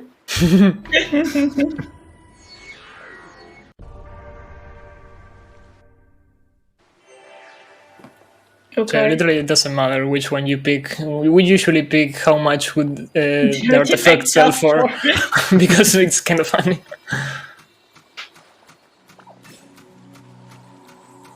Also, with this route and the way of picking up one of the artifacts... Oh, Graviton Course, sorry. We skipped the Chocobo ride here, which means that the step route becomes a bit more dangerous in the next location, but hopefully it will be fine. Yeah, it can either be very good or quite bad. It's risky. Like, the time save is not the full almost minute of time save, but yeah, and that's pretty much all because faster. It's pretty much just because Shonen took a few steps here, like outside of combat, I guess, and that few steps actually matter for the next location. Exactly. Like, if you get that encounter literally next to the gate when you're despawning, that's perfect, because your step counter is gonna be so nice. You just need 2 more steps next to the rock, and you can despawn the encounter. Because we need to despawn the next encounter, of course. Otherwise, we're gonna get it when we're dismounting the Chocobo and opening the gate. Well, you'll see. Maybe it sounds a little bit confusing right now. We'll see. Yeah, we'll see what happens. We just entered Yasha's 10 or Yasha's 1x. That means we effectively changed the past by changing the future, and the timeline is corrected. Yasha's is no longer in a permanent eclipse. So we need to talk to Hope again here, now that the paradox has been resolved. Yeah, actually, this step counter was nice. So that's what I want to see. I want to see that encounter and then jump over the rock, and then I trigger the cutscene, so the encounter instantly despawns. And basically I want to force that one because I'm gonna mount one Chocobo and then dismount it. And if I don't do it, there's a very high probability I'm gonna get one encounter in front of the gate and therefore not gonna be able to open it. So yeah, that's the main reason. The thing is that if you take a lot of steps before opening the gate on Uerba, it's really likely you're gonna get the encounter before. And the encounters here, there's a chance you're gonna get a passive one, but it's more likely to get an aggressive. Yeah, passive encounters are rare encounters here, so if you get a passive, you got really lucky. Yeah, but thankfully Shonen got the encounter in Uerba like very close to the gate, and he only needed to take a few more steps. So it ended up working nicely. Yeah. But yeah, still, if you get a couple of readers, it's still faster doing the core on Uerba this way than using the Chocobo. So yeah, big shadows to Hawkers now. Yeah.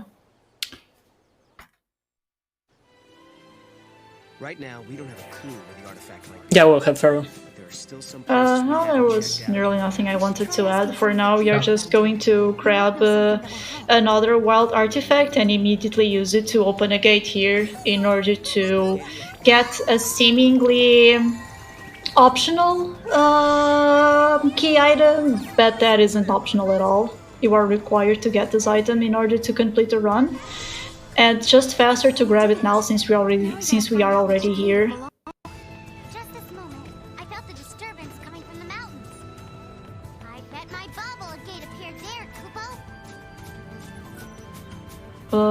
So yeah, for now we are just going to grab the Chocobo that Shonen mentioned and using it to get to the Resident Sleeper part of the run.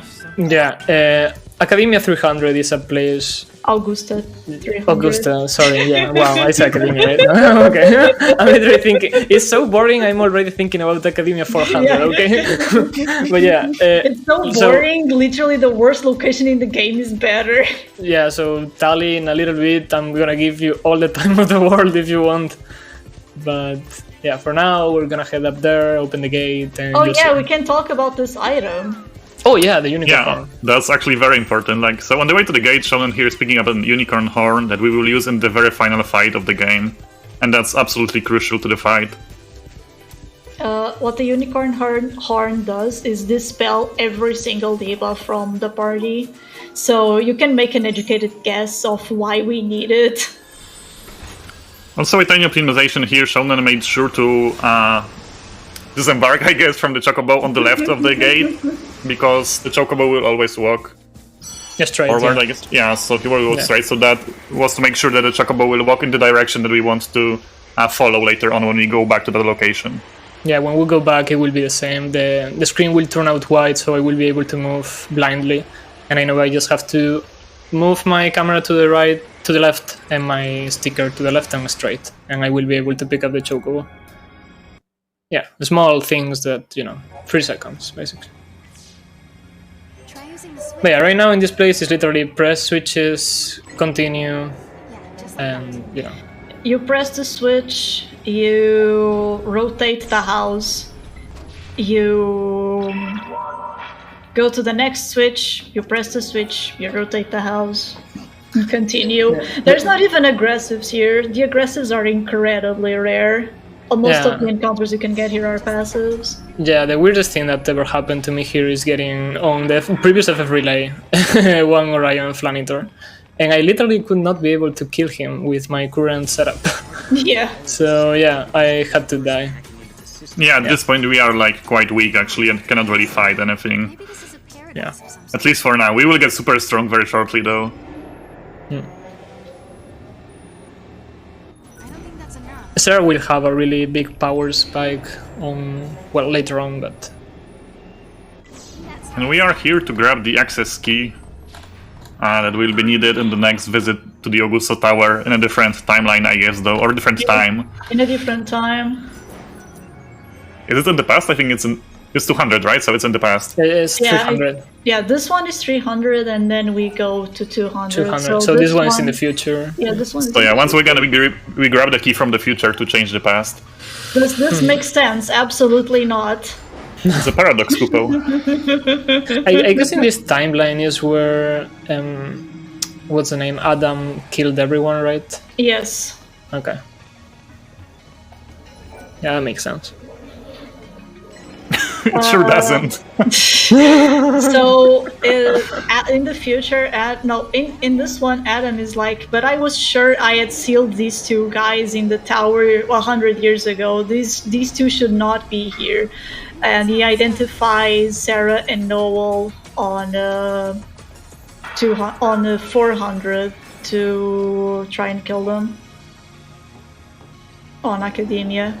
And then they show up in Augusto 200 while Adam is preparing for the hostile takeover of mankind and destroy it there. But yeah, it is implied that in this timeline, Sarah and Noel are just dead. But Tali, as I said, if you have something to say or anything, go for it. Totally yours. I always have something to say. Okay.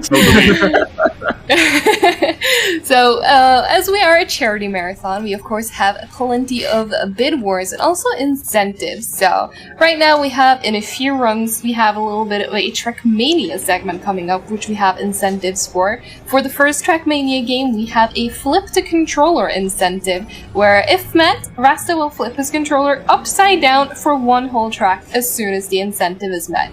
Or, if we meet it early, it'll happen at any point. It's going to be completely random. And we are actually getting quite close to meeting this. That is a $1,000 goal, and we're at $929.92 total raised. So, pretty much just $70 away from meeting this goal. So if that's something you want to see, you can get your donations in for that.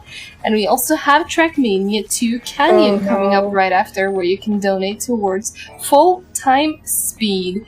So basically for this one, our runners will go all gas and no brakes for the 5 hardest tracks in the run. And we still need another $307 to meet this one. So if that's something you want to see, please do get your donations in for that. And hey, if bid wars are more your thing, maybe you're not so into incentives, we have Star Fox 64 coming up, where you can donate towards Fox McCloud's favorite. And in case you're wondering what that means, which team member do we keep alive at the end of bowls? And right now, none of them is in the lead. So if you do want to donate towards a specific team member, you can get those donations in now. Alright, thank you, Tali. So yeah, right now we've finished with Academia 300. We have to enter a code that basically one machine is telling us while we're traveling through the map. Different runners use different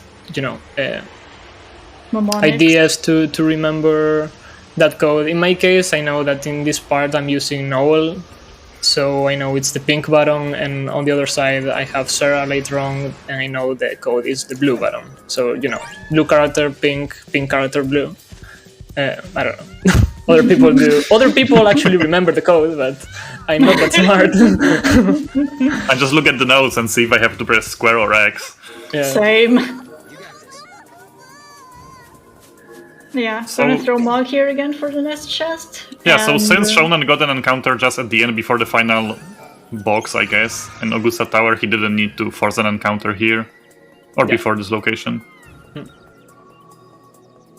This is the second booby-trapped artifact. Instead of taking us wherever it's supposed to go, it's going to take us to the Void Beyond. But this time we are actually doing something here. Walking a few steps more. I mean, we pick up the chest, so that's something. Yeah, I guess I should.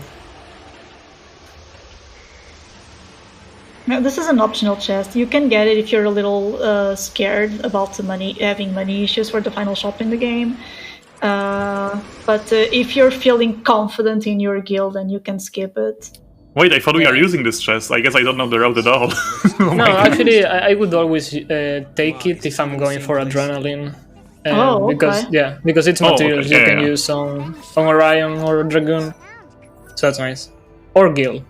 So, But because I know on PB attempts I'm never gonna get adrenaline. I just don't go for it. Okay, so we unlock Academia 400. That's a pretty fun place. Really cool battle there. But first we're gonna go to Serendipity and pick up Chichu.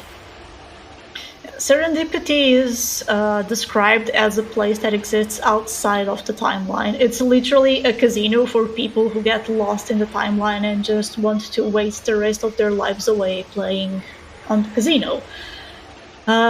We don't actually play on any of the side games here. You have slots and you have chocobo racing. We are only here to pick up fragment skills, which are locked behind an important NPC here. After certain story triggers or fragment triggers, you can come here, talk to this NPC, and she'll unlock fragment skills for you. You want to talk a little bit about the fragment skills? The thing is, I'm not sure which one we get here. I guess we get the discount, right? Or we get the discount. The Haggler, yeah, but I'm not sure what it does. Is it the discount, or do we just sell our things for more?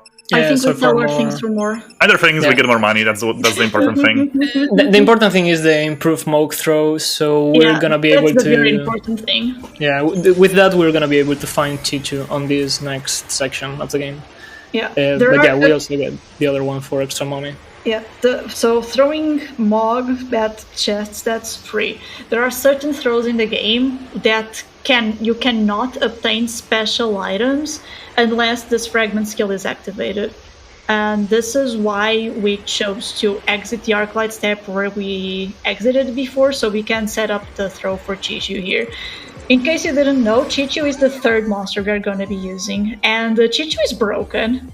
Chichu is very broken. Yeah.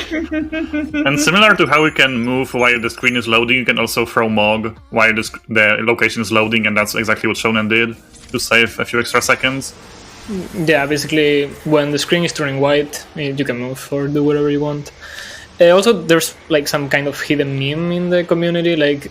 There's a probability you get a mini flan figurine accessory for Chichu. So if you get it first and then you get Chichu, you kind of have to equip it.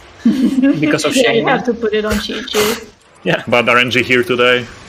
Yeah, we didn't get a mini fun figurine. Feels bad, man. Yeah, things like that also happen with the Silver Chocobo later on. Okay, so we're on Academia 400. A couple of battles are gonna happen right now. So Academia 400 is the only place in the entire game that isn't governed by a step route.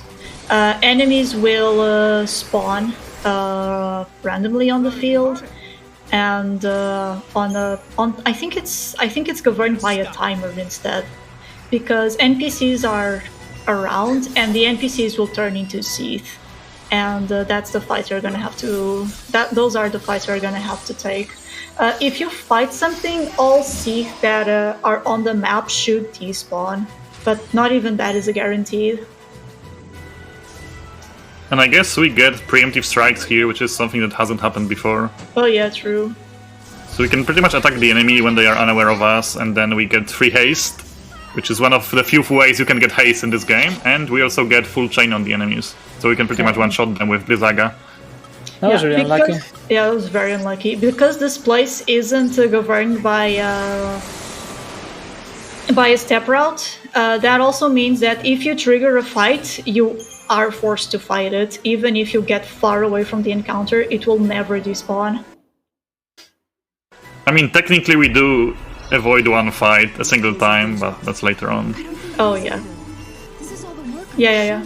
Because the only two ways you can skip fights is by triggering cutscenes. Yeah, that's the only way. Yeah.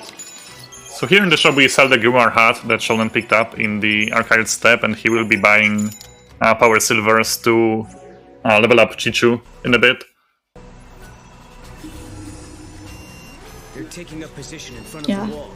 Before that, though, we need to fight a couple of mandatory fights. These robots are blocking the path ahead. The first one is pretty straightforward. We just Blizzaga, and things should die as long as Noel doesn't get interrupted. Yeah. I still have no idea how to do this fight quickly, like it never works. It never works. They Experience. almost always kill. They almost always interrupt you. It's so silly. In my experience, is the best is for you to just throw the Blizzara and don't care about no one not being able to throw the Blizzaga, so you refresh Sarah and then you get the Blizzaga again, and that should be enough to kill. That But, bull yeah. wanted the hug. Yeah. Yeah, so for the Fencer, you just spam Thunders until this thing dies. And hope that Noel does not get targeted, yeah. Is if Noel gets targeted again. Do you notice a swear, like- pattern here? Like for me, Noel is the one being targeted every single time, I swear. Yeah, true. That happens quite often.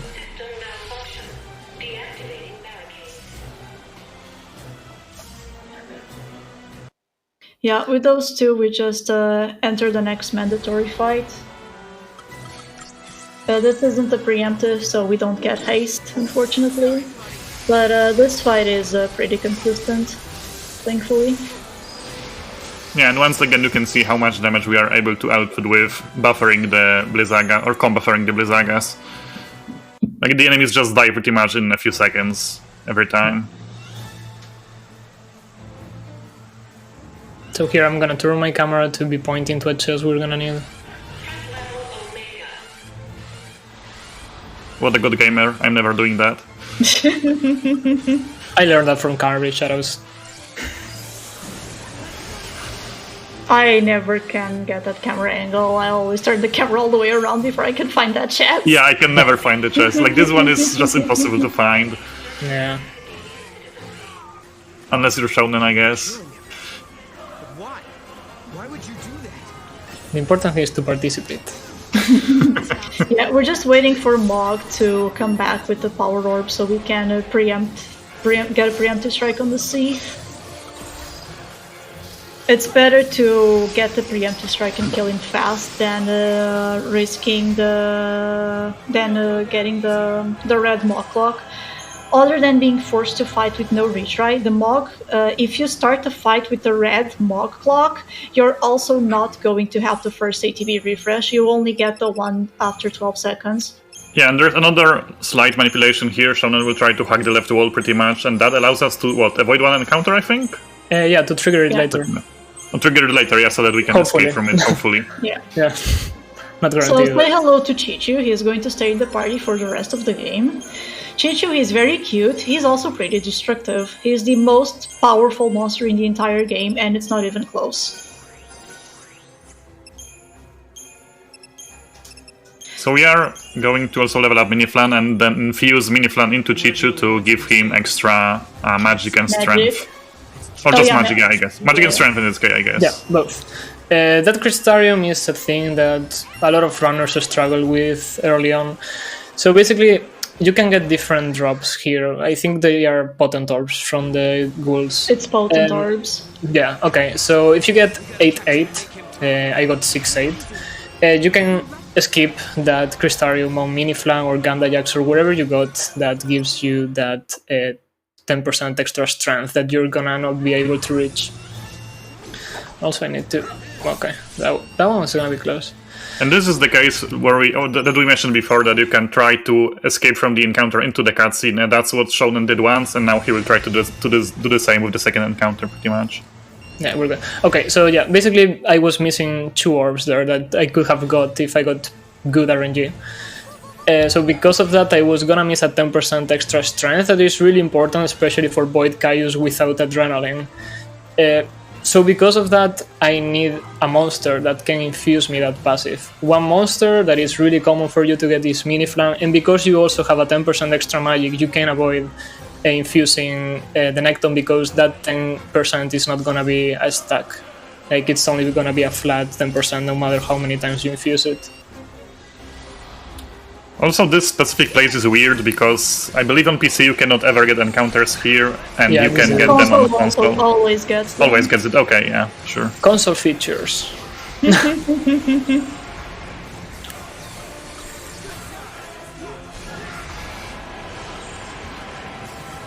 Yeah, strat here is basically a Rogue Aurora. Yeah. There's a thing with combuffering first Eroga and then Aurora. It's because of the casting time of Eroga, so you are guaranteed to combuffer both. It's the opposite with Blizzard Blizzaga, that's why we do that order. It's like, it has a meaning. That was a very unlucky encounter. Yeah, it happens quite often too. You can skip it, it's RNG. My PB has it, so it's like good 30 seconds. Okay, yeah, I'm not gonna be able to escape this, I think. Looking at these encounters, I'm glad I'm running PC, honestly. Yeah, this place is definitely better on PC. This place is for sure better on PC.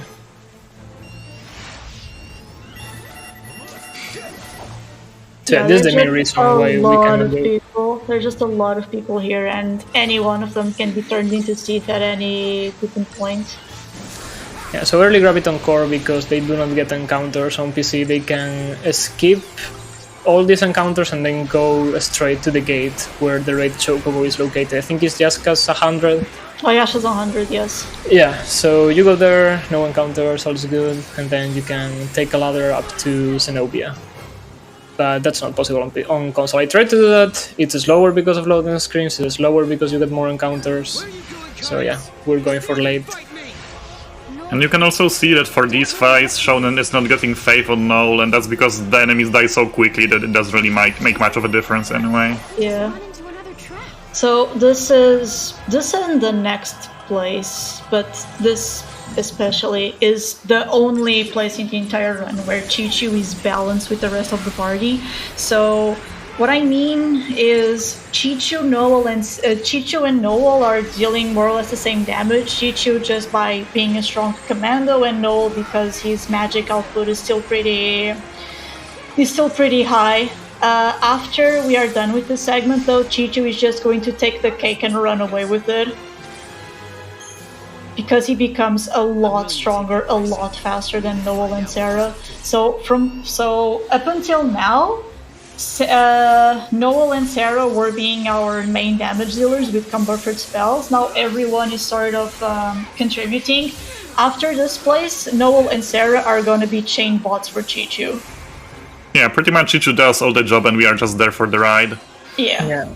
Because of that is one of the reasons why I like to take Ravager 1, Ravager 2 instead of extra damage. So I find it more useful to get extra percentage than extra 10% on a character that barely deals any damage. But yeah, it's up to runner's preference though. Alright, and this is the Zenobia segment of the run. We have 3 fights to do, Zenobia being the last one, which is the boss of this world. Before that, we need to fight these Cositas and the single Nulapsi, and then just the single Cositas. And the strats for these 2 fights are before Zenobia are exactly the same.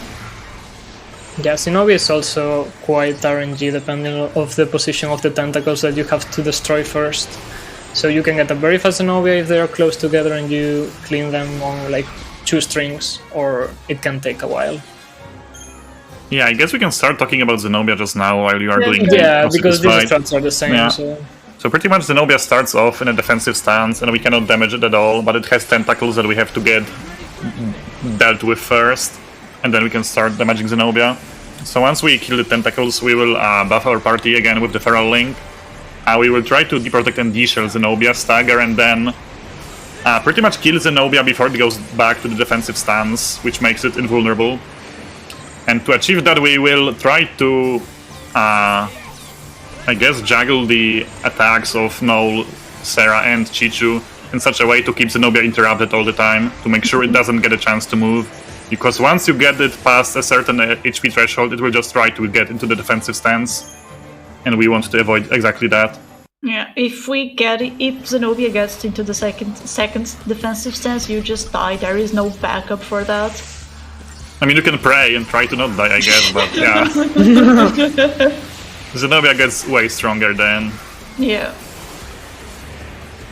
So yeah, for now we're just going to try and get these tentacles out of the way, so Zenobia gets out of defensive stance. his position was bad. As you can see, every single tentacle was far away from each other. Maybe the first two were close, so this is gonna be a slow battle. Yeah, if you get lucky, you can kill them in like, what, 2 strings sometimes? 2 strings. Yeah, that would be really optimal.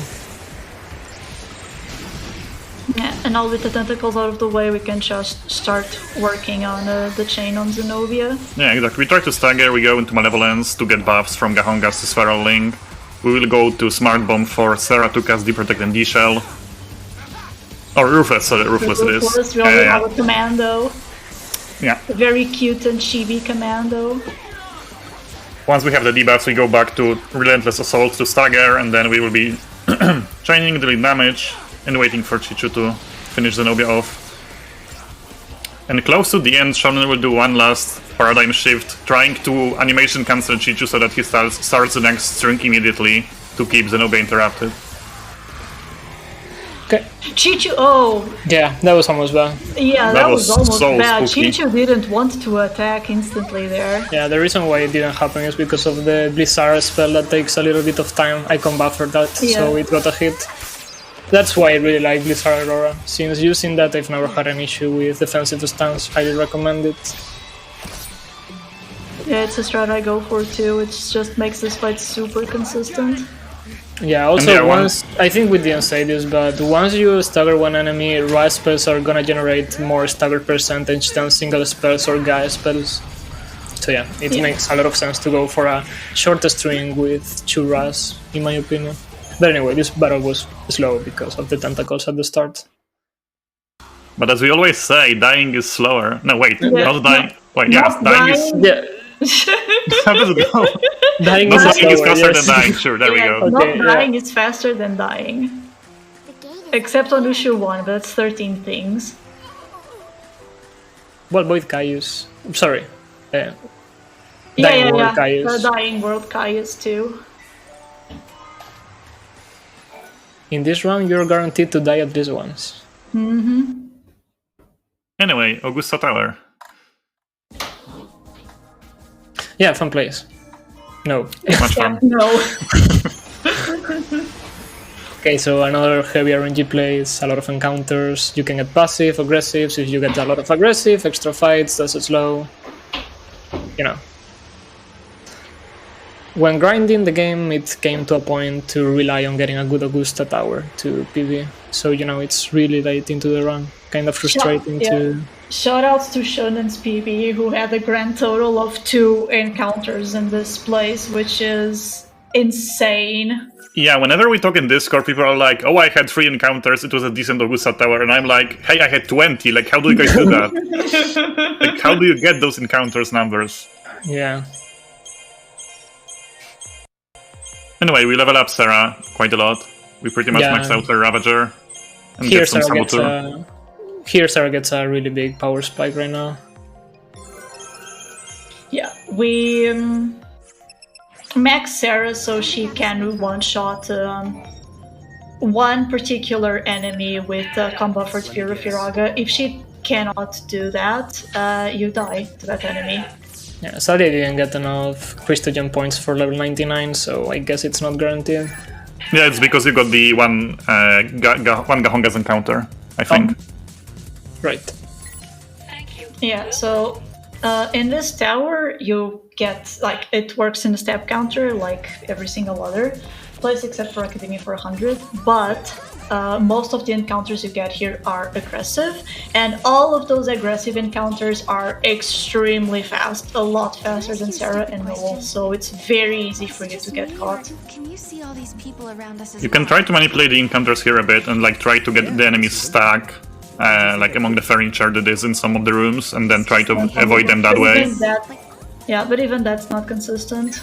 Yeah, because like some of the enemies are just so fast that there is no way to avoid them Or whatsoever. they can spawn in front of you.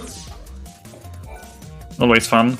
Also, let's see the RNG here for the screens. It's not looking good, unfortunately. XD. Never lucky. Always last screen. Yeah, I swear I always get the last screen, honestly, like... I'm starting to think this is not RNG and it's fixed. You're always gonna be the last one. Literally LR phone. Yeah, except it doesn't lose as much time, I guess. Yeah. That was Caius, right? Alright, so the route difference that we were talking about, getting early Graviton Core or late Graviton Core, we still need the wild artifact we skipped in Sunlit Waterscape, so we are just going to grab it here instead. It's right there. Let's see the throw. must Nice, be there some it way is. we can get across this. If Caius did it, so can Okay, so this cutscene is pretty fun. Like, they're saying, oh man, we need a key to access this place. I wish we had a key. And then they're like, oh wow, we have a key. We have a key! Yeah. For some reason, the game does not recognize that you have it. So No, the game does recognize, but only after you skip that yeah. cutscene, because whoever you're not leading goes, wait, didn't we already pick up the Work key? here, this- no. But we are too fast, we can't see that dialogue with the cutscene skips. They are running no cutscene skips shenanigans, I guess. I've done that. It was a Yeah, lot I of know. fun. That's what you know. That's what you mean. Also fun enough, if you cutscene skip again here, you can skip all these text from Sarah. Sometimes I do it because I find it annoying. Like, this question is pretty dumb. But yeah, just out Also- of curiosity. This way. Another thing I know about the no cutscene skip run, we are going to have a fight. After that fight, there's an insanely long load for some reason that Yeah, that's does just- not exist if you don't skip the previous cutscene. Also, the camera in these fights in the elevator here is just awful, so I'm sorry for everyone but watching. that's- Like, I have yeah, no if you idea why it have behaves that motion way. sickness, look away for the next couple of minutes because this is awful. Yeah, in between the guy spells, the elevator moving. A little bit dicey. You got this work, Shonen. Peak Pog. Woohoo. Very useful. The monsters we absolutely want to catch here are Orion and or Dragoon. Both of those will give adrenaline to Chichu. Adrenaline boosts your strength by 30% as long as the monster is in green HP, which is a pretty significant boost. And remember that that boost sucks with everything that we already put on top of Chichu, so it ends up being even more ridiculous. Yeah. Do we have time for a donation? Yeah, all yours, Tali. Alright, perfect. We got $10 from an anonymous donor with no message, but it does go towards the Trackmania 2 full-time speed incentive. So that does put us at over 700 total raised, which means that we are less than $300 away from meeting this incentive. And in case you're not sure what exactly this means, it does mean that our runners, Mr. Charlie Moley and Rasta, will go all gas, no brakes for the 5 hardest tracks in the run in Trackmania 2 coming up later today. Thank you so much for that donation, and please keep them coming. So, while we said that adrenaline is pretty nice, as it increases Chichu's damage output by quite a lot, it ends up not even being that much faster. Like, if you do not get adrenaline, if you know the proper strats for the fight without adrenaline, it ends up not being very much slower, just because menuing in the adrenaline actually takes quite a bit of time too. It's like in between 30 to 40 seconds slower. Like, not that much, considering that one encounter here takes that time. Yeah, but I mean, that's as long as you know the strats. Yeah. Because they are quite a bit different in some cases. They are different, and some fights are a lot more scary without adrenaline, particularly Void Kaias. Yeah, I think that's one of the most difficult fights on the run. If you want an interesting run, you'll be crossing your fingers that Shonen doesn't get an Orion or a Dragoon. Yeah. I mean, I could not infuse it, so like people see it. No worries. Wow. Just for the flex. The flex, yeah. My flex. I mean, it wasn't a flex, okay? It was meant on a nice way. Are you going to throw for the Blood Guard? Yeah.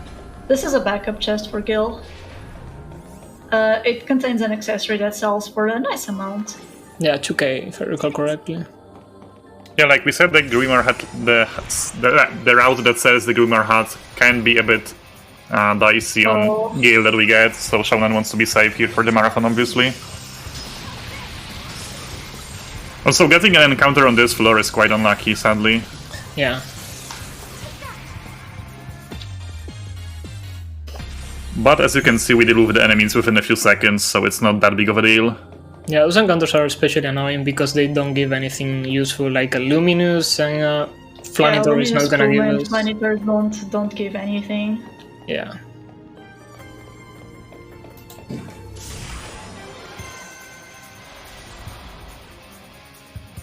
Oh, spawned in front of you, very cool.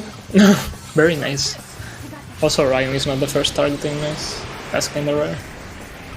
Oh yeah, I know I've seen that, but it's very rare. The game does not want you to kill this Orion. It's Batman. Maybe it's because it will give you adrenaline. Fingers crossed. Nope. Let's see. Aw, feels bad, man.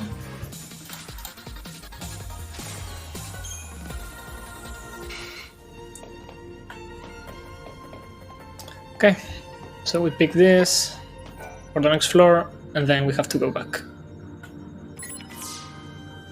Yeah, we have to complete 3 floors. The final floor, well, it's where the boss fight is. The other 2 is just the means to get there. The first floor is the one where ideally you get more passives, because it should be about 50-50 passives and aggressives. On the second floor, it's like 25% passives and everything else is aggressives. It's very dumb. And on this floor, you can at least sometimes try to avoid the aggressive encounters, whereas on the next floor, it's just almost impossible to run away from them. Because the Dragoons and the Orions are just way too fast. Also, we can see Shonen here, forcing an encounter to spawn, just so that he is safe. He will be safer later on, closer to the elevator. Yeah, you can play a little bit with the furniture in between, so enemies can get stuck, like Orions get stopped because of the tables or something. It doesn't always work, because those enemies are really big, but when it works, it's nice.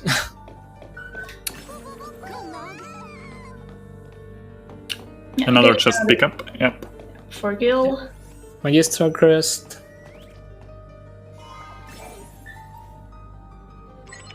At least on this one, we don't need to set up the rooms before we do them. We do need to set them up on the way, though. Also, if you paid attention there, Noel pushed me. That can be really bad. Does that increase the step count actually? Oh my. Yeah, it gives you +1 step.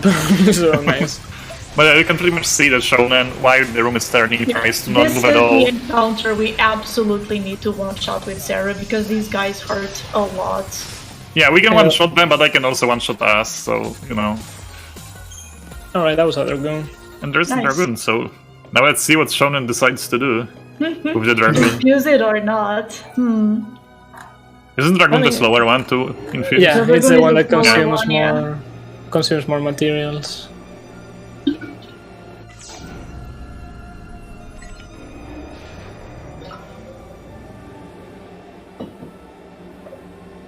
Yeah, we need to set this room all the way around, because there is a switch here. We need to press twice to rotate the next one.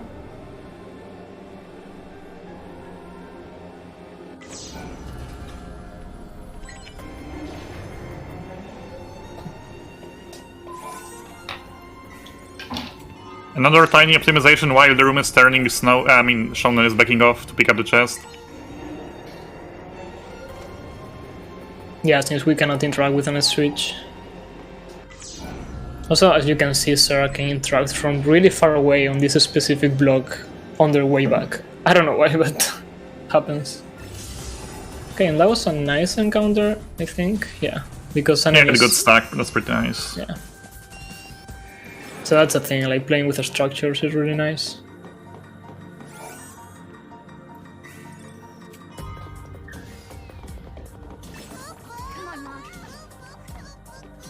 So once again, most of the chests here will be skipped normally, but Shonen is getting them just for Gil safety, to make sure he has enough in the final stretch of the run.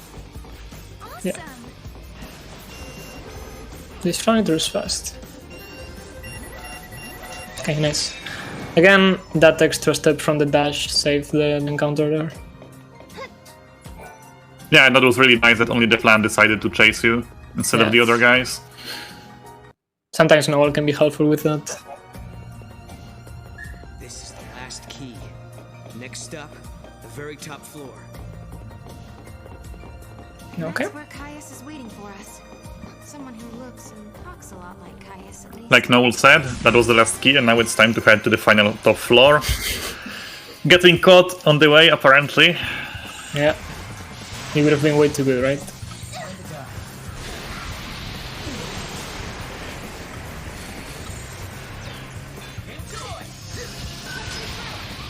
And during the elevator ride, we will be having a fight with a greater behemoth.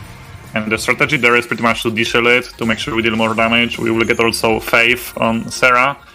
And then we need to pretty much deal enough damage to kill it before it stands up, because as we reach a damage threshold, it will try to stand up, fully heal, and get way stronger. So we want to avoid that, because that would make us pretty much kill him twice. It doesn't kill you if he manages to stand up, but it's definitely slower, and it's a situation we want to avoid. Yeah, we pretty much would need to deplete his HP twice, so we don't want to do that. I see Augusta is being Augusta and just getting absolutely mauled by his aggressive encounters. Yeah, throwing them in the face of Shonen. But yeah, this one was the last. Now we're gonna go to the next section. We should be home free. Mm-hmm.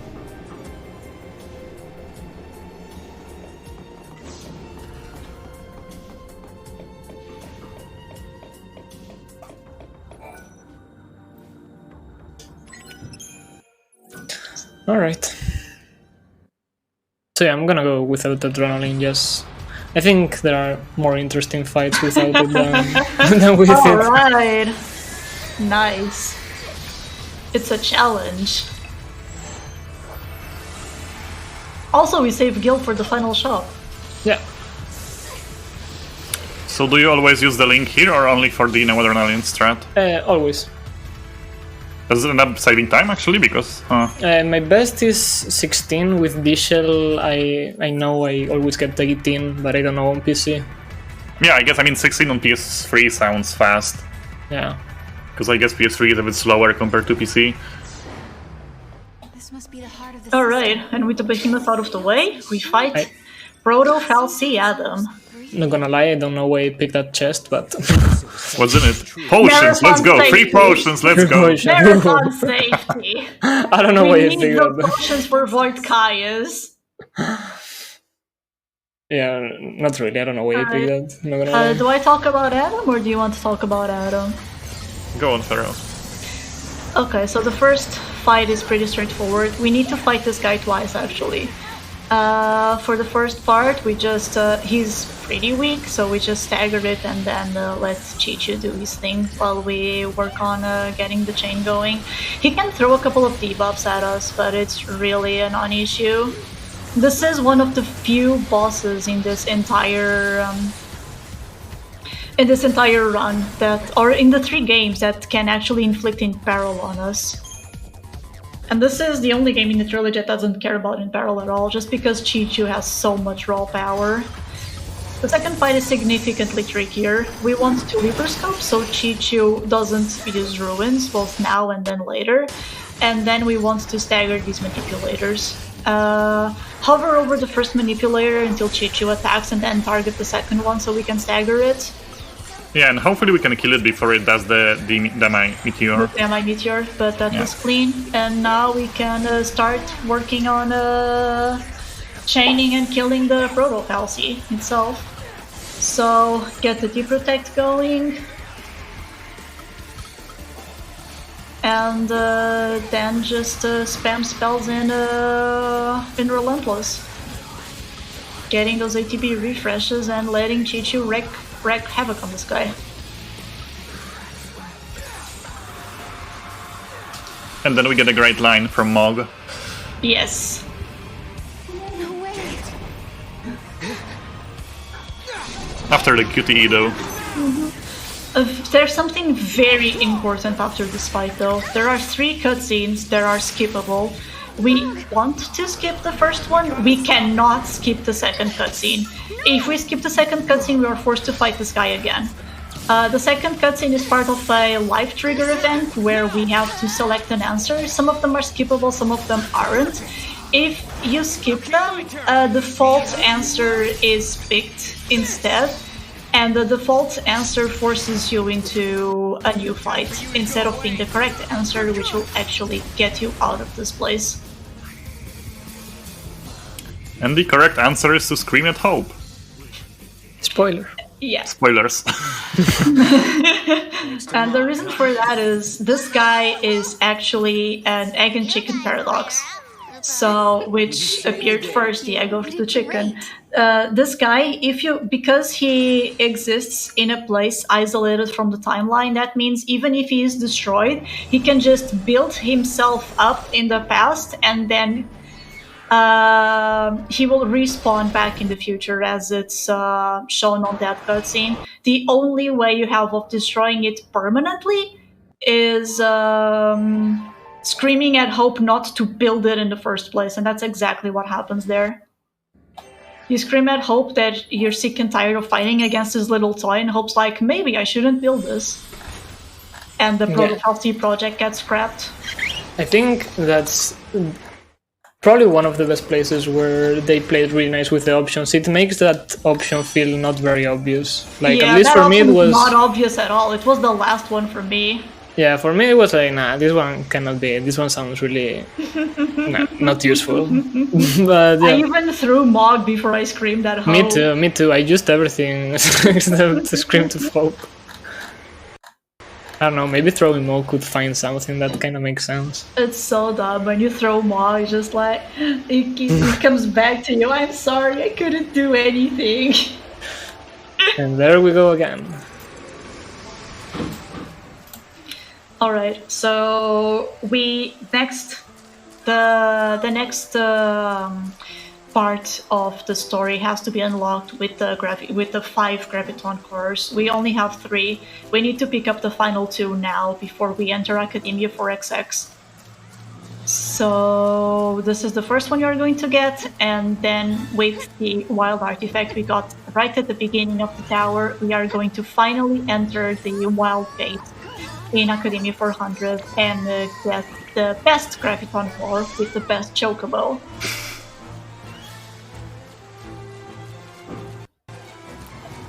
I cannot wait to listen to that tune. So yeah, this section differs also from the early Graviton core route. Basically, on the other route they already picked this before going to Zenobia. Yeah. And then fight it. Also, you can... Okay, yeah, I got this encounter here. It's possible for you to skip it, but... It's possible to skip it, but it's very, very rare. Yeah, I get it. Once again, I swear I get it every single time. Yeah. Like, I don't remember the last time I skipped this encounter here. And often I also get one on the way back. But I guess that's what you get for doing the early core route. Yeah, just do late core. Why are you doing bad routes, Olsen? Because I'm a bad gamer. This is a good route.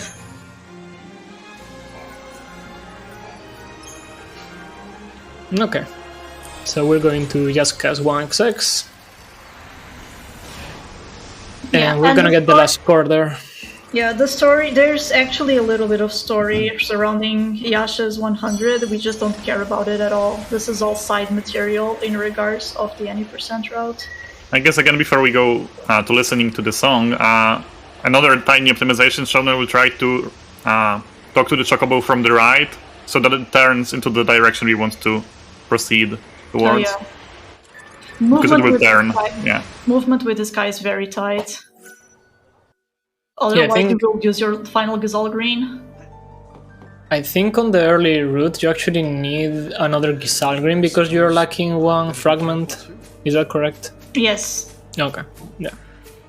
Actually, I think it's more than one. More than one? Well, yeah. I don't know how they do with Gildan. No, you are missing several fragments that you need one more green to make this movement work.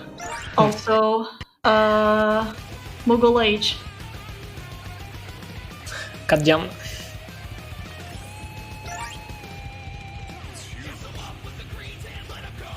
So you think you can ride this chocobo? Nope, I cannot.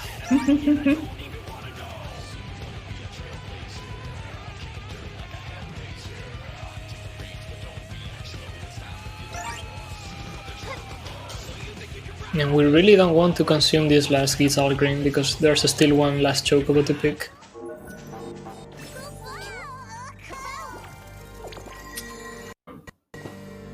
What a banger. Yeah, what a banger.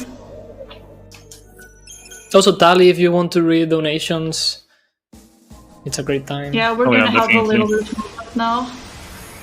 Alright, that is perfect. In that case, I will remind everyone that if you do choose to donate to charity, because we are raising money for Save the Children, you will not only support a good cause, you can also get entered to win one of our several prizes.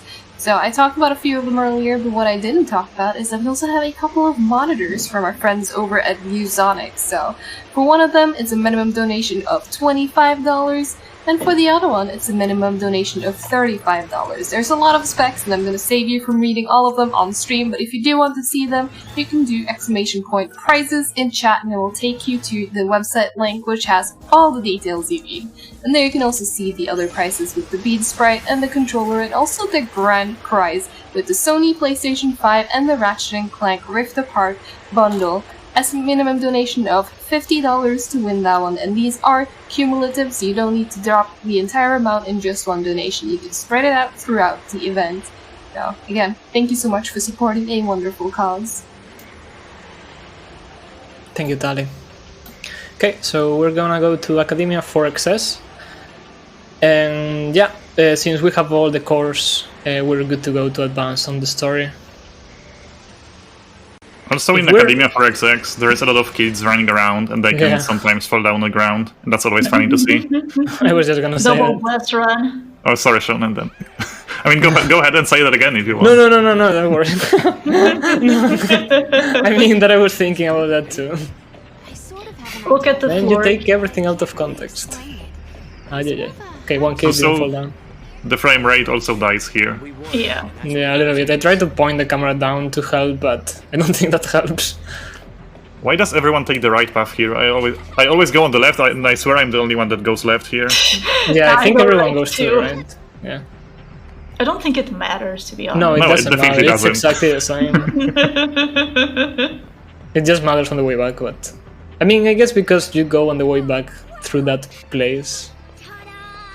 We use the same one? I have no idea. Yeah, when I saw Shonen jump down from the stairs the first time, I was mind blown. You can jump there? What? Yeah. So we are going to hand in all of our Graviton cores to Alyssa. This is going to be so that they can build a floating arc just like Cocoon. If you have no idea what I'm talking about, that's great, because this is the first and only time this is ever brought up. The game just expects you to come here, and tell you, hey, you need to fetch at least these 5 items which are hidden someplace, and we are not going to tell you where they are. And okay, guess we are just going to have to find them. Since we are speedrunners, we know exactly where they are, so we grab the 5 fastest ones. I think there's 8 total for you to pick up, but the other 3 are way too out of the way. That is just not worth going for. Yeah, and after Shonen does that, he will try to fish for the silver chocobo that we need. So this is a great place to get some gil if you are short. So let's see how it ends up being. Nice meme. I didn't expect it. Let's see what we end up with. Succulent first try? fruit, nice. Awesome. He... Nice. Oh, nice. Fantastic item. Shonen tried to be smart and run instantly, hoping for the first try, but it didn't happen. Yeah, and 1 gil, nice. So now we are 1 gil short. Nice. Let's see how much gil we can earn before Shonen gets the silver chocobo. Yeah, this throw is RNG. Oh, Morgoth. Yeah, bonk. This bonk. This throw is a little execution, a lot RNG. You just need to hit the giant There we go. thing. Okay, that's a 3rd try. But another thing that we didn't mention, I think, like if you miss the throw, you can just switch the leaders and throw again because Mog comes back instantly. Yeah. Yeah. That was the first throw we failed, so... And 5th time. failed in a lot of comas because that was just unlucky. Live puppies? It doesn't really matter who is your leader now because the game will set the leader to Sarah after we are on the next gate. I'm hungry. And this is where the last grenade is used. It's a lot faster to take this chocobo than going on foot to this gate. So there's gonna be a little bit of plot twist right now with this artifact, you'll see. Unfortunately, we will not see because of all the cutscene skipping. Well, yeah. We'll have to explain it, I guess. But... Please explain because I have no idea what's happening. Oh no, okay, so in theory, Alisa is supposed to craft an artifact that it's great for us to send us to Lightning, I think, right? It's supposed to send us to Lightning. Okay, but it doesn't. What happens is, if you remember on Atlas cutscene, she explains that she was supposed to be dead on the proper timeline. So the timeline that we want to create has Alisa death. And because of that, she teams up with Caius and sends ourselves to Caius to die and separate one from each other. So yeah, that's what happens. Basically, Alisa, I had no idea actually. Yeah, Alisa Wow. basically betrays Yeah, us. Alyssa is a traitor. Yeah. So yeah, that's a great plot twist. Actually, didn't expect it when I played casually. I guess I should watch the cutscenes again sometime. Yeah, this is the 3rd and final booby-trapped artifact. It's the one Alyssa gives us. She just says, hey, I picked this up on the floor, take it. And it's not suspicious at all. I do not remember if Alisa, after all the events, is sent to jail or Alyssa just kind of sort of disappears and no one ever mentions her again. Hope Really? remembers Oh, wow. her, but no one else does. Damn. It's kind of dark. Yeah. I guess it's not too explicit. Shonen getting unlucky here with the encounter because we pretty much need to talk to Yul a few times here, hoping you don't get an encounter right before. Yeah, this place is not very nice with the step counters and it's really small. Is a gift from the goddess. So yeah, the spawning encounters here can be very difficult. These are being rather kind, honestly. Yeah, it can like get a it's lot worse than that. totally small D-roots. I'm totally fine with it. We also get another Librascope chest here for the final fights. Yeah, I think this is the last Librascope we are going to get. The run uses a total of 4. Yeah. There was one round where I skipped this and you can actually kill the final bosses without it, surprisingly. Just slower. I mean, to be fair, sometimes even with Librascope, Chichu decides to do attack ruin, so, you know. Yeah. Yeah, sometimes you have to yell at Chichu. Sometimes Chichu doesn't want to behave, but I Yeah. can forgive him for how strong he is. Alright, want to talk about Void Caius? Yeah, this fight is quite tricky without adrenaline. Let's see if we can pull it off. This is the scariest fight in the game, with bar none, with no adrenaline. It's one of my favorite battles too. When it works nice. So Otherwise we not. open with Feral Link to stop Caius's initial string. Chain, think everything Caius is going to do in this direction while throwing a Libroscope. In order for us to be able to tank a little bit more damage. And then chain some more and hope Chichu kills before Caius kills us. Okay, that was nice. Yeah, pretty nice. Yeah, clean. And So with basically- adrenaline... Okay, go on. Yeah, sorry. With adrenaline, you basically skip that last string from Chichu, so it makes the battle way safer. Yeah, you don't even need to like tank in Sentinel at all, because you just managed to kill Caius before we die. Yeah. Alright. After that fight, still, Caius kind of sort of kills Sarah, which instead of actually killing her, puts her in a dream world where everything is as she wishes it to be. So Snow and Lightning are all in New Bodom. This is the only place in the regular any percent run where you can get a paradox ending. We are going to talk to Lightning in a bit. If you skip the cutscene, you get the default answer, which is no, I want to continue my journey instead of staying here. If you select yes, then you unlock a paradox ending where Sarah just stays here until the end of time in the dream world being happy. Also, Sarah gets a very nice outfit here. Yeah, it's a nice. 13 outfit. Yeah. Maybe it's Actually- just like color filter, I don't know, but it looks pretty nice here. Am I the only one here? One of I think my favorite walk-in section is this one, just because of the music is really nice.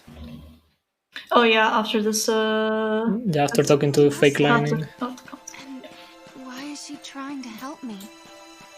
I think I like the Dying World 700 more. Yeah, I don't remember the name of the song. 700 is all. No, no. Somebody is helping me. You just feel bad for the guy. yeah. I think the best cutscenes are there with Noel. Like, it tells a lot about Noel and how he Yeah, feels about that's- Caius and Yule. Like, That's essentially the whole of Noel's backstory condensated in an hour or so. yeah. You Don't feel forget- bad for the guy, man. You feel very bad for the guy. Yeah. So Especially here- like the cutscenes before Gog Magog Gamma. Those hit hard. Those are nice. Yeah. But I'm not alone. So the Iron Bangle chest we couldn't pick up all the way back in the first 10 minutes of the run. We can just pick it up here. It's absolutely free. Yeah, and you basically that- skip buying them on Academia 500. Yeah. Where's the gate? There's nothing left. And it's very nice for survivability on the final bosses.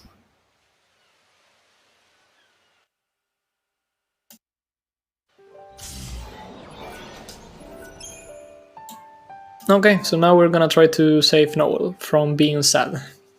Yeah. So exactly the same as Sarah got stuck in the dream world, Noel also got stuck in the dream world, except Noel's dream world is absolutely miserable because Noel never actually knew happiness. Feels bad, man. It's Feels- a big feels feel very bad bad. man.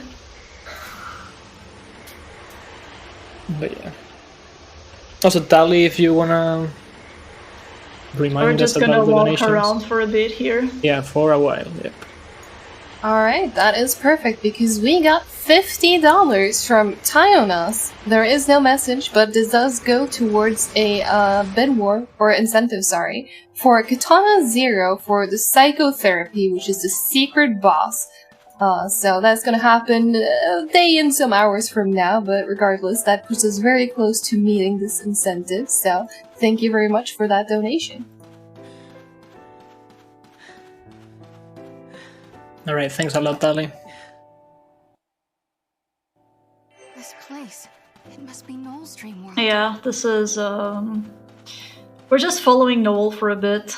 Entering the village, the Farseeker's village, there are a lot of people who are outside of the timeline. If you despawn, we're not going to do that because that's slow, but if you despawn them with Noel, they tell very bad things.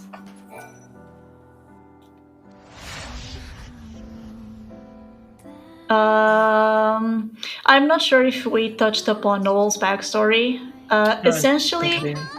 Essentially, he is the last surviving human on the planet. This is where he came from. It's the very last settlement for humanity. He was the last human to be born. He's also the last that was going to die. When everyone else around him dies, he decides he needs to travel to the past to fix his broken future. And he prays to the goddess of death in order to take him to the past, and she hears him out. She takes him towards Lightning, and Lightning sends him to Sarah, tells him that if he wants to fix the future, he needs to bring her sister back to her. So Noel's goal in this overlaps with Sarah, but because Lightning promised him that if he could do that on the way, he would be able to change the future and make it so humanity survived, even at the cost of his own life. Okay, so this is a little bit weird, but I literally cannot do anything like right now. I don't know why. Oh my god. I mean, I hope it's gonna be fine. Yeah, I guess I have to retry or something. I cannot use anything. I don't know why. Working? Yeah. Oh You're my. gonna die, Shonen. Oh my no. God. This is the This was fight. going so good. This was going so good, man. Oh, I'm Wait, so disappointed. didn't we tell chat that there's one fight you're guaranteed to die? Yeah, Sheldon did say that a few times. But not where. But people forgot. Okay. Yeah, okay, that fight. You can win, it's slower. So yeah. Well, basically we cannot win with this setup, but... No, with the setup we cannot win. That fight was not designed for you to win. You can, but the setup is very precise. I think you need to win it for 160. You do need to win it for 160. Because there's monster information behind that fight. Oh. The more and you know. cannot get it if you lose it. Also, the more you know. That jump Shonen did a while ago is distinctly difficult on a PS3. So nice, first try. Yeah, on the low frame rate, it's definitely difficult to make those jumps. Yeah, when I play on 2 players, 1 controller with Pharaoh, I was like, wow, this is so free, what? Yeah.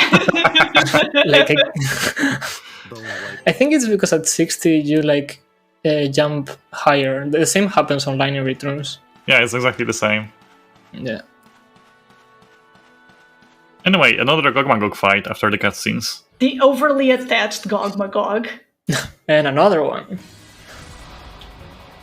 Once again, we will use Gahongas to cast buffs on our party with the Feral Link. Then we will de-shield the enemy, stagger, and hopefully kill with Combat Third Firagas.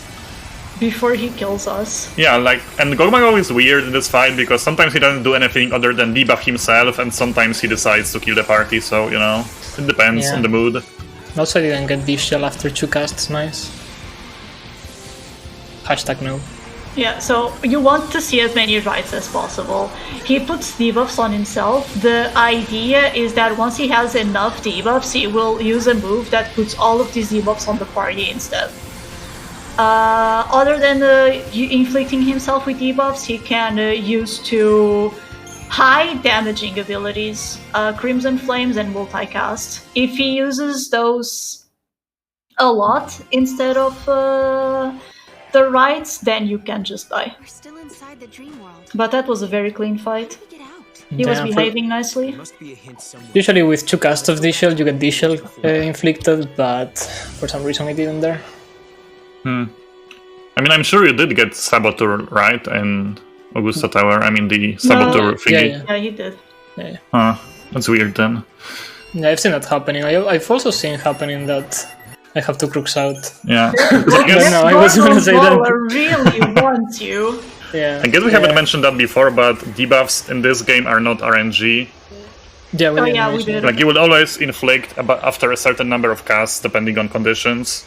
Oh, I know why I didn't cast it, inflict it. It's because he, I think, Writhe and cancelled Noel, and the full string of Noel didn't. Now that you mention it, and it didn't go through, so my stagger percentage was lower. Yeah, that makes sense. Sure. So that's, I mean, yeah, with the debuffs at least it's better, because in 13 debuffs are completely RNG, and in this one at least we know when we will be getting the debuffs. Yeah, the same thing or happens how many in, casts we need. Yeah, the same thing happens in Lightning Returns. In Lightning Returns, you will always debuff after a certain number of casts. Usually one cast is enough to inflict debuffs. Also, some of the encounters here in the Dying World are very difficult to escape from. This one is not bad, but some of them are just awful, especially if they spawn in front of you. Yeah, usually when you get one encounter in front of you and you have to cross through them, it's better to reroute to one of the sides, but I'm playing it risky and just going straight. So yeah, they will chase you and hopefully you will be able to despawn it like that imp, but didn't happen with the Flamitor there. Yeah, what's the name of that Flamitor? Metallic Flamitor? It's not right? Gorgonzola. Oh, okay, like not even close. Not even close. Yeah. Yeah, I don't know the name of most of the enemies. I know way too many enemy names. That's nice. That's why I need you as commentator. Yeah, I mean, it's nice having someone who knows the game on the cast. Yeah, it's nice. Right, awesome. We know nothing. I know enough to finish the run, and that's all I need. Same, I agree. There is one aggressive spawn that can happen here. It's a 5% chance. And I think on the last 2 runs I've done, I got that encounter both times. It was very nice. Yeah, shoutouts to Tentame, the only one that put all his points all of his points on that. Yeah, all his Twitch points on that, and he won quite a lot of them. Yeah. The challenge was to find the metallic character with a 5% on the 2 players, chance. 1 controller run, and he actually got it. Insane madman. Yeah, so yeah, we've been mentioning it a lot, but Pharaoh and me did a 2-player 1 controller run on this game. It's really fun to watch. If you want to check that out. Hopefully when presential marathons come back. That would be really great to see. Wink wink ESA. Hey, you gotta throw them somewhere, right?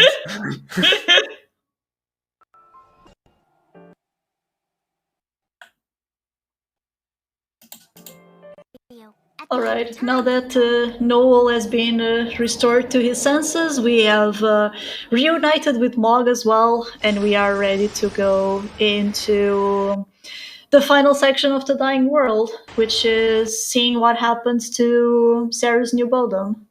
And it's not pretty, unfortunately.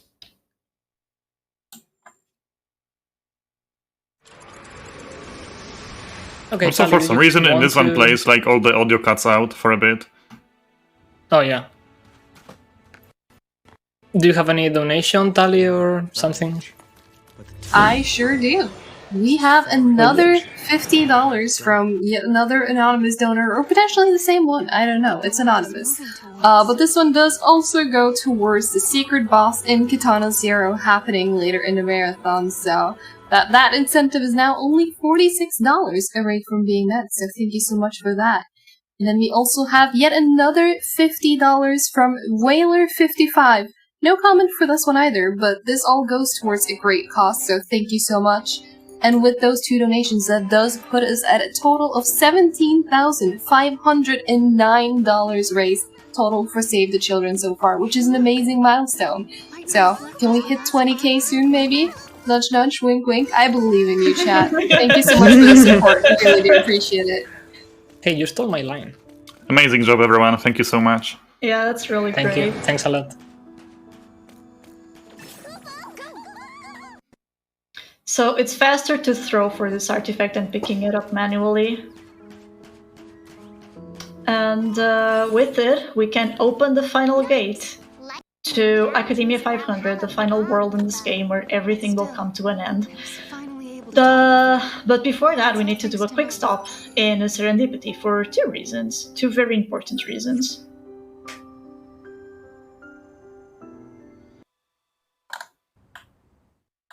Two very important reasons. Yes. I'm trying to think what the second reason is. The buying for lower Less. amount.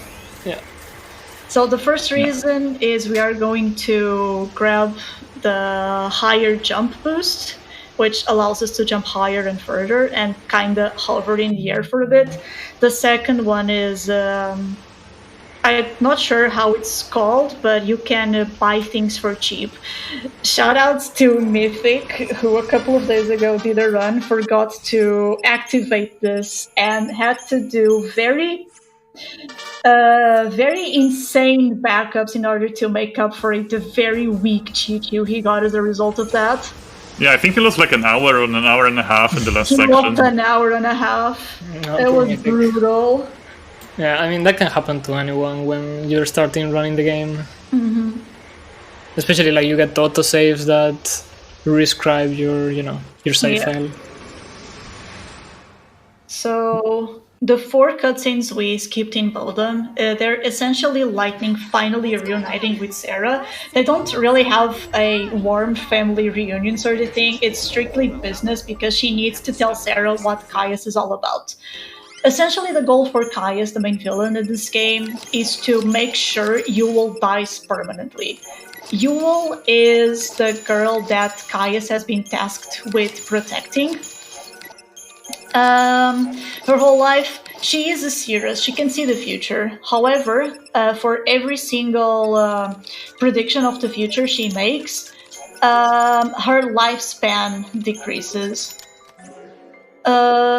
Because of that, Caius got sick and tired of seeing her die all the time. Oh, right. The first thing is that her lifespan gets a lot shorter because of all the vision she has. The second thing is that she always reincarnates into the same tribe. So Caius got essentially insane from seeing a girl he really genuinely liked dying over and over and over again. So the goal for him is for her to die without being able to reincarnate. And how is he going to do that? He is going to destroy the entire timeline, make sure time doesn't flow again. If time doesn't flow, that means she cannot have visions of the future and she can have a normal life, at least once. So, yes, a very solid plan. It is a plan for sure. And meanwhile, in the menu, Shonen leveled up Knowles Sentinel quite a bit. And also we are now buffing up Chi-Chu with the essences and crystals that Shonen bought a while ago in the shop. And also infuses Chi-Chu with the Silver Chocobo, which is one very, very important thing, as that gives Chi-Chu, I guess, a feature called LIKO Power Surge. Pretty much whenever one of the party members will be dead, Chi-Chu will end up dealing... double damage. Is it double? Oh my god, Yeah, that's so broken. Yeah, it's really broken. So pretty much for the last 3 fights, we will be trying to kill Sarah on purpose in order to make Chi-Chu even more of a beast than he already is. Also, this game suddenly became a platformer. Yes. Yep.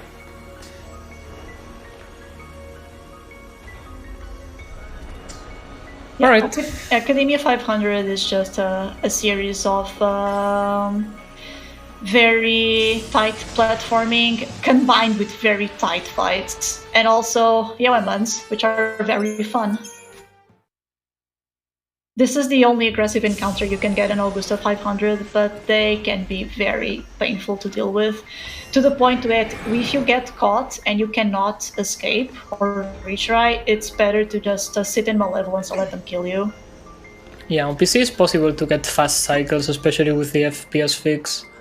Not possible on PS3, so like the puzzle is related with FPSs as well as the crystals before on Orba. Alright, so this is the first fight of this place, Paco's twins. Do you want to go over this, Olsen? Yeah, sure. So we pretty much are fighting twins, as the name suggests, and we will be killing one after the other. First, we will focus on the Paco's Amethyst. We will try to chain up high, stagger him, get deprotect from Sarah, and in general, the plan is to make sure that Sarah deprotects both of them and then dies to make use of that LIKO Power Surge that Chi-Chu has, while also trying to maintain chain on the second Paco that we are not focusing yet. And one important thing is that when one of the Pacos dies, the other one, after some time, will try to split and kinda, I guess, create a copy of his fallen brother. So he wants to ideally kill the other Paco before that happens. So one of them is down. Sadly, Shonen lost Chain, so this might be difficult now. But yeah, we want to chain, stagger hopefully, and then finish the Pacos off before he can split successfully. It is obviously a bit more difficult because Shonen doesn't have Adrenaline, so once again he's losing that a bit of a percentage boost to Chichu's damage. There's the split. There's the split, and let's see what happens. Okay, that was clean. Also, just Scarlet, it's nice. Super well Nice. done. Really well done. Yeah, really good fight. And yeah, and the Pacos drop Scarletites. Each of them has, I believe, 90% chance to drop one. Yeah, I in think total so. is 90, and there's I mean, 1% you get nothing, Yeah. and the rest is... Yeah, get so one. 81% you get 2 Scarletites, 9% you get One.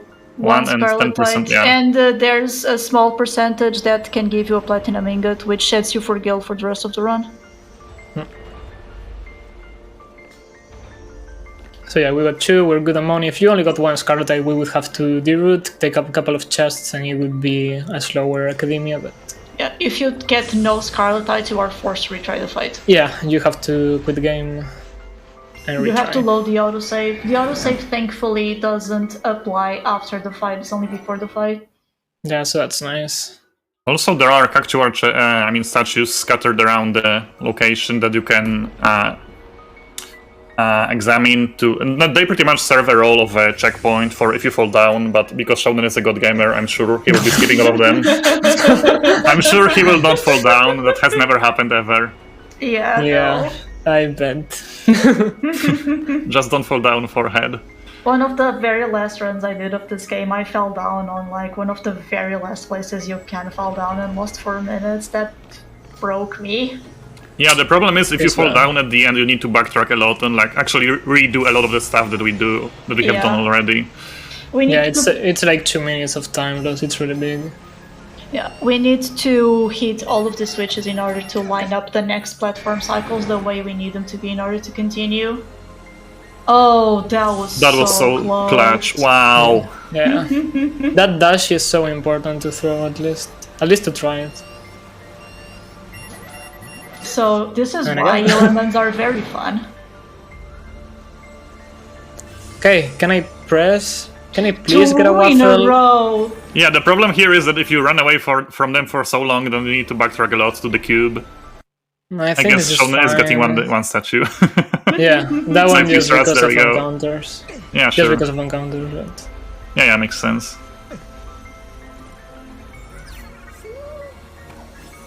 I don't know if this is gonna be good. Hopefully. But yeah, there the cube that Shonen touched. This is a bit of a manipulation to pretty much line up the stairs That and was moving close blocks. too. Nice, Yeah, we ended the that World was Cup. totally blind with the T. I didn't want to wait for another cycle, so I went for it. Did pay off. But yeah, the dash right after the end of the mock clock can save you from cruxing out. It's really, really nice. Or in Highly case of recommend the to go for it. Yoeman, save you from a death. Yeah. And the very important thing, do not move at all at the platform you are standing at right now, because if Shonen moves an inch, he will get an encounter. Yeah. That's why he is standing perfectly still until the block moves in position. Also, shoutouts to being extremely difficult to control yourself and not throw the Moogle here. Yeah. Yeet. Eat the Moogle. Alright. And as you can see, yeah, I mean, that is the passive encounter, so that's fine. Yeah. We can throw Mog here. We are going to throw Mog here for this chest, though. Yeah, this one is free. I'm pretty sure you don't need Oh, that he kill, bonked. but... Did he bonk? He Oh, man. bonked. He's I mean, with how going much into money you outer have, I space. guess it's whatever. He's going into Yeah. outer space. Oh, got the Calus skip, nice. I could show that off. God. Let's go. Mog. Nice. So that's nice because now the next battle is gonna be really difficult.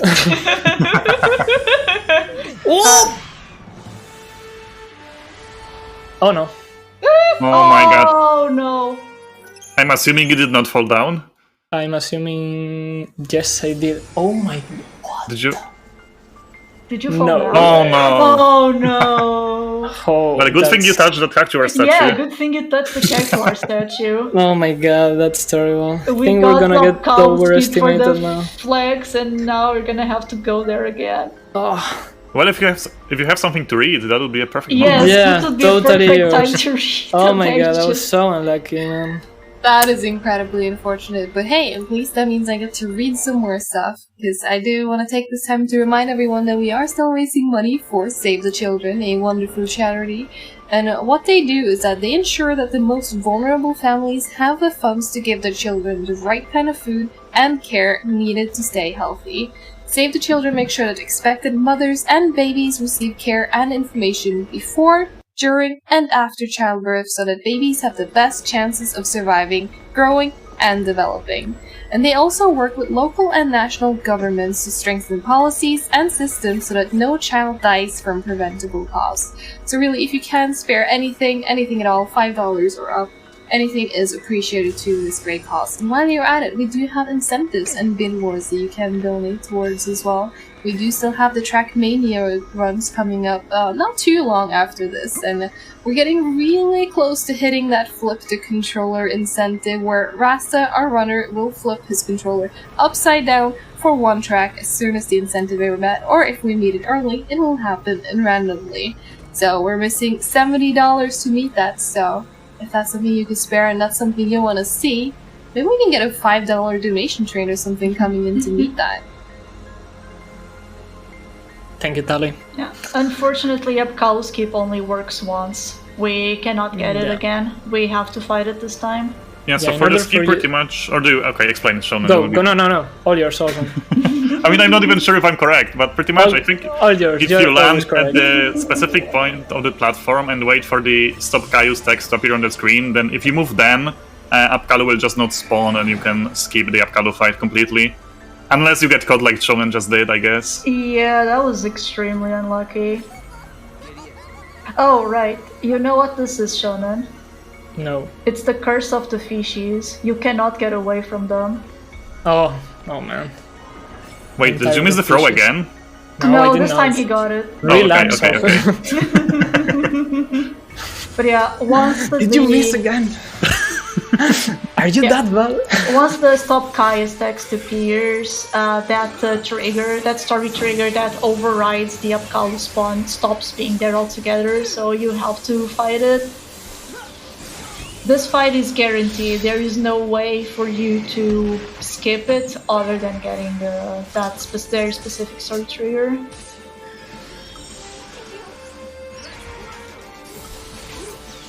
Yeehaw. Oh no. Poor Chichu, Chichu. no! I guess we are dying.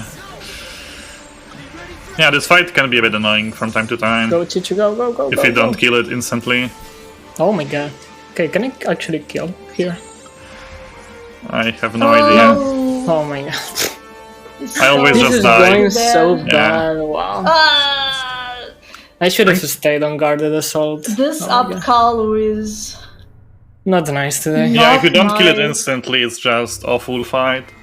But thankfully dying is not a problem because you can just touch the switch quickly before it spawns again and And run leave. Please don't away. do the same. Please don't do the same, and that was close to be the same. I'm gonna blame the Please, console for yes. that. And also you gotta be careful with that block because it goes down if you die. Oh yeah, what a video game, right? Ah, yeah. what a video game. Oh yeah. At least we got to see the RNG of 13-2 in full power, both in Augusta 200 and now here in Academia 500. Yeah, I guess. Oh well, at least I could show off the skip and and that's it. Yeah, and the Yeah. reason why the skip makes the next fight more difficult is that normally during the Apkalu fight we load the feral link for Gahongas, and if you skip the fight you just don't get to do that. So you need to do the start of the fight without the feral link. Or Which rather, the makes it feral a link is lot just more delayed a bit. inconsistent. Yeah.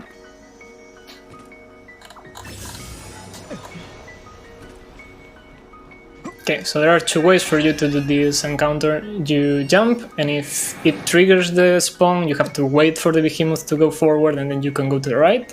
If it doesn't spawn, go forward and then right. I just YOLO and hope it works. Nice. Right. Respect. And it never works, spoiler. It never works. It's awful. But I hate guess that apparently there is a encounter. strat, so you know. Yeah, it's different on PC though. That's different on I mean, PC. is it? I don't know. I believe you. So we are going to sell the boosters and the Scarletites and use that money to fund the final And G2 actually- upgrade. Actually, I don't believe the first battle, so... Gonna get Phoenix Downs too. 10 That's a lot Phoenix of Downs, Phoenix let's go. Downs. I mean, it's one input, you know? It's more efficient. True. Yeah, and Chichu here is getting some extra strength and one final ATB level. And you can see that Chichu's strength goes up just very, very high. So this way we're good to go to the last battle. I don't know if I have Gal on Fairlink because my Pagos was 114. I don't know if that's... I mean, the Apkalu was very slow, so perhaps. Yeah, the Apollo was But I very slow, died. hopefully. But I died, so it didn't... Oh, yeah. Ah, yeah. Yeah, we will see. Well, let's see. Adapt, survive. Adapt, survive, overcome. Let's see. Yeah. So I guess the strat depends on if we have the Feral Link or not. Yeah, I have to go to Sentinel and tank a little bit there. With potions. Not very fast. It's not a nice strat. Would we have time for some donations before we get Go to for the it. final fight? Alright, Go for it. perfect. We got $35 from Pika Players with no message, but it does go towards the Star Fox 64 bid war towards Slippy surviving at the end. Doesn't quite put him in the lead, but puts him pretty close. No one surviving is still ahead. But we also got $105 from Stenersure saying, "Let's go, Tressa!" And this one goes for the bid war for Octopath Traveler, which is a race that will happen, I think, either later today or tomorrow, depending on your time zone, where you can pick which characters, that will be played. So thank you so much for that donation towards a wonderful cause. Thank you. So we had the Fairlink, thankfully, right at the perfect time. Oh, this is looking very scary. Yeah, somehow Chichu Yeah, did so- not get the string off, but it's fine. So there's a problem. I didn't have Fairlink as soon as possible with Gaungas. Oh yeah, that was and- delayed a bit. Yeah. Yeah, so that made Gaungas to tank one extra swipe. So that's Oh. why Chichu was low on health. Alright, this fight is absolutely fair because Caius will always target Sarah, which is ideal. Yeah, that's exactly what you want to get. So Sarah just gets one shot and then Chichu murders the heck out of this guy. Yeah, you can really see how broken Chichu got after the last menu Bonk, bonk, bonk, bonk, bonk. and the last bonk. There we I should go. have killed, but I guess Chichu got a ruin or something. Anyway, good enough. Also, Gaungas tank an extra hit on the first fight, so you have to remember that our Gaungas is like level 5 since minute 40 on the run. We definitely don't want to have Gaungas on aggressive situations at all. Oh yeah, because the monsters share their HP, Share kinda. HP. Exactly, yeah. Alright, Peach Caius. One of the worst fights in the run. Very inconsistent, yeah. Ideally, he will target Sarah, but unlike the previous fight, he can target anyone. So with Adrenaline it doesn't really matter, but I guess for the no Adrenaline strat it is different, since you are missing that tiny bit of damage. Yeah. Yeah, and he just targeted Noel. This is the worst case scenario. If Noel dies, things can get very scary very quickly. This is fine. It's not fine.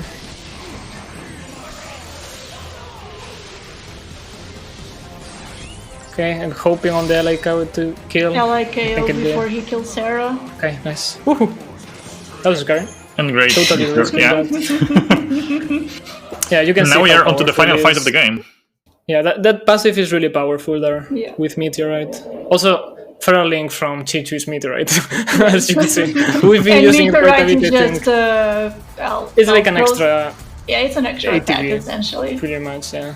So for the Alright. Jet Bahamut fight, I guess I can go with that. We throw the Libra Scope first to, change the ChuliJavi's AI to make it more favorable to us. We need to deal with the Bahamut's on the left and right, and then we can focus on the main guy. For the guys on the sides, we will be pretty much chaining a bit, trying to stagger them. We will also deprotect the second guy. Deprotect the second guy. Deprotect the second guy, yeah. Deprotect. So the first, I guess, part of the fight is a bit random because it depends a bit on what they do. As we want to make sure that we will be full HP heading into the final half of the fight, I guess, again against the main Bahamut. And from there on, it's kinda scripted.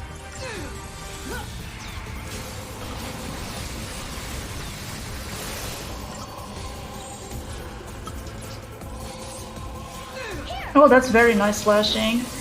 Yeah.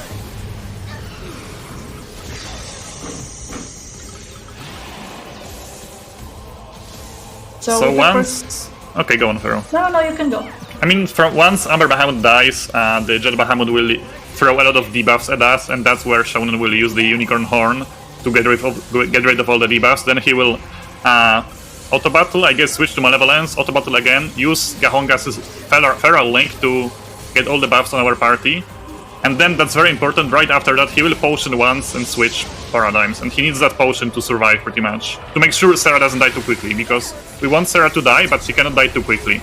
We still need her to cast Deprotect on the Bahamut. So you can see, auto battle, switch to Malevolence. Auto battle once more, the Feral Link. Immediate potion to make sure Sarah doesn't die here.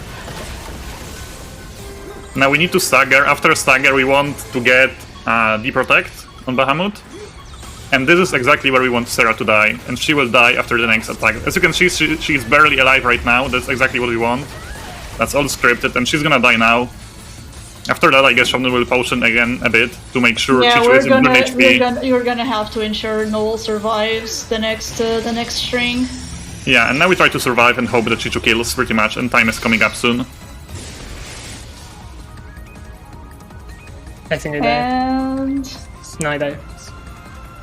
Oh, okay, no. So something very unfortunate happened there. Did Chichu not kill? I got... No, yeah, Chichu no, I got killed. No, I didn't have enough HP to get... I didn't have enough HP into Reprieve. Oh, yeah. Because I got multicast on Amber Bahamut. So, do you need to be green HP or yellow? 1,000. I need 1,000 HP. 1,000, okay. So yeah, pretty much at the start of Academia, Shonen got Reprieve ability on Noel. His Sentinel ability allows him to survive whatever damage he takes with 1 HP, as long as he's above 1,000, I guess. That's precisely to survive the Dying Sun from the Jet Bahamut.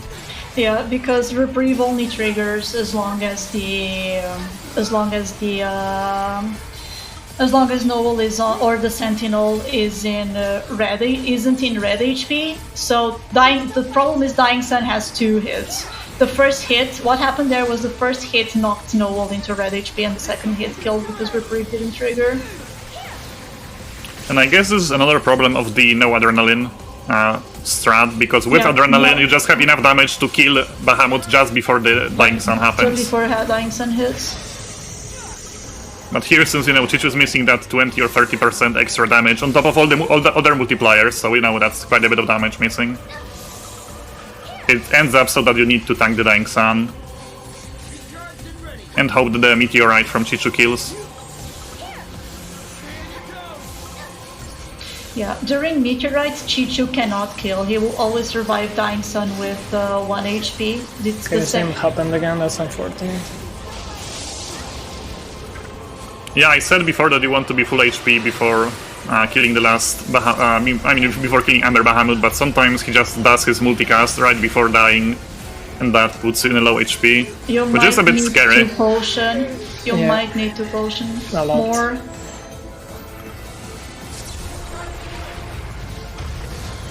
So once again, potion to make sure you don't die, and that Sarah doesn't die yet. She's on the verge. I mean, this is a problem now because she might actually survive. Maybe not. It's fine. Yeah. No, she isn't going to survive. Because we still need to have a difference of HP between Noel and Sarah, so that Noel survives and Sarah dies. Oh, Sarah actually She did not die. Yeah, that's a problem. Yeah. He will use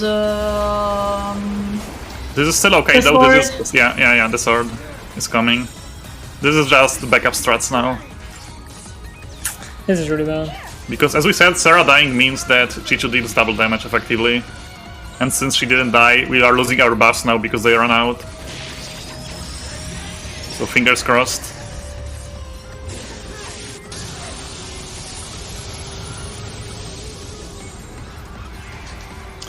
That's not gonna make it.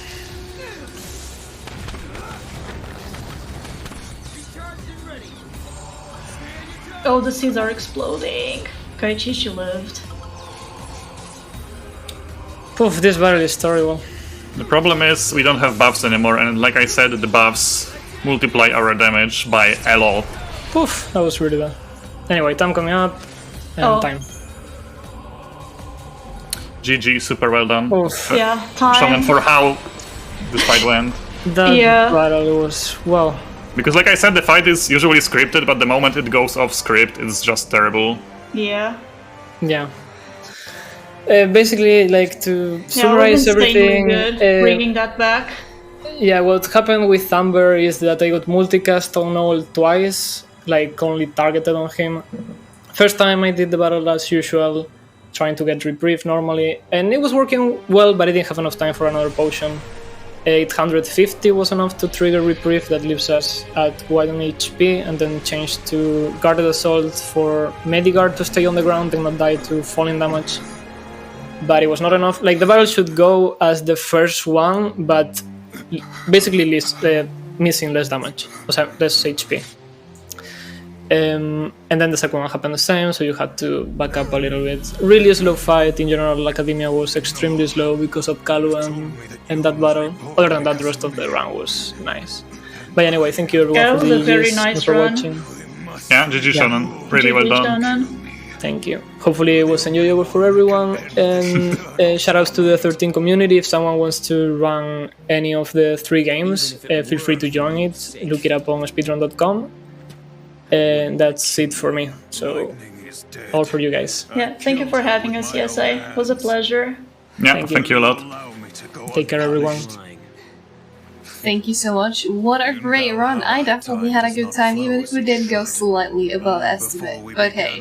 And for everyone watching as well, if you do want to see more Chocobos action, we do still have more Final Fantasy coming up, specifically with Chocobo Racing and Groggy Dog, right after we take a quick intermission to set things up. And this does also mark the end of my reading shift, so I also want to thank ESA so much for having me. It's been a blast, and there's a lot more speedruns coming up in the rest of the marathon, so stay tuned for that, and I will see you all in chat. Stay cute!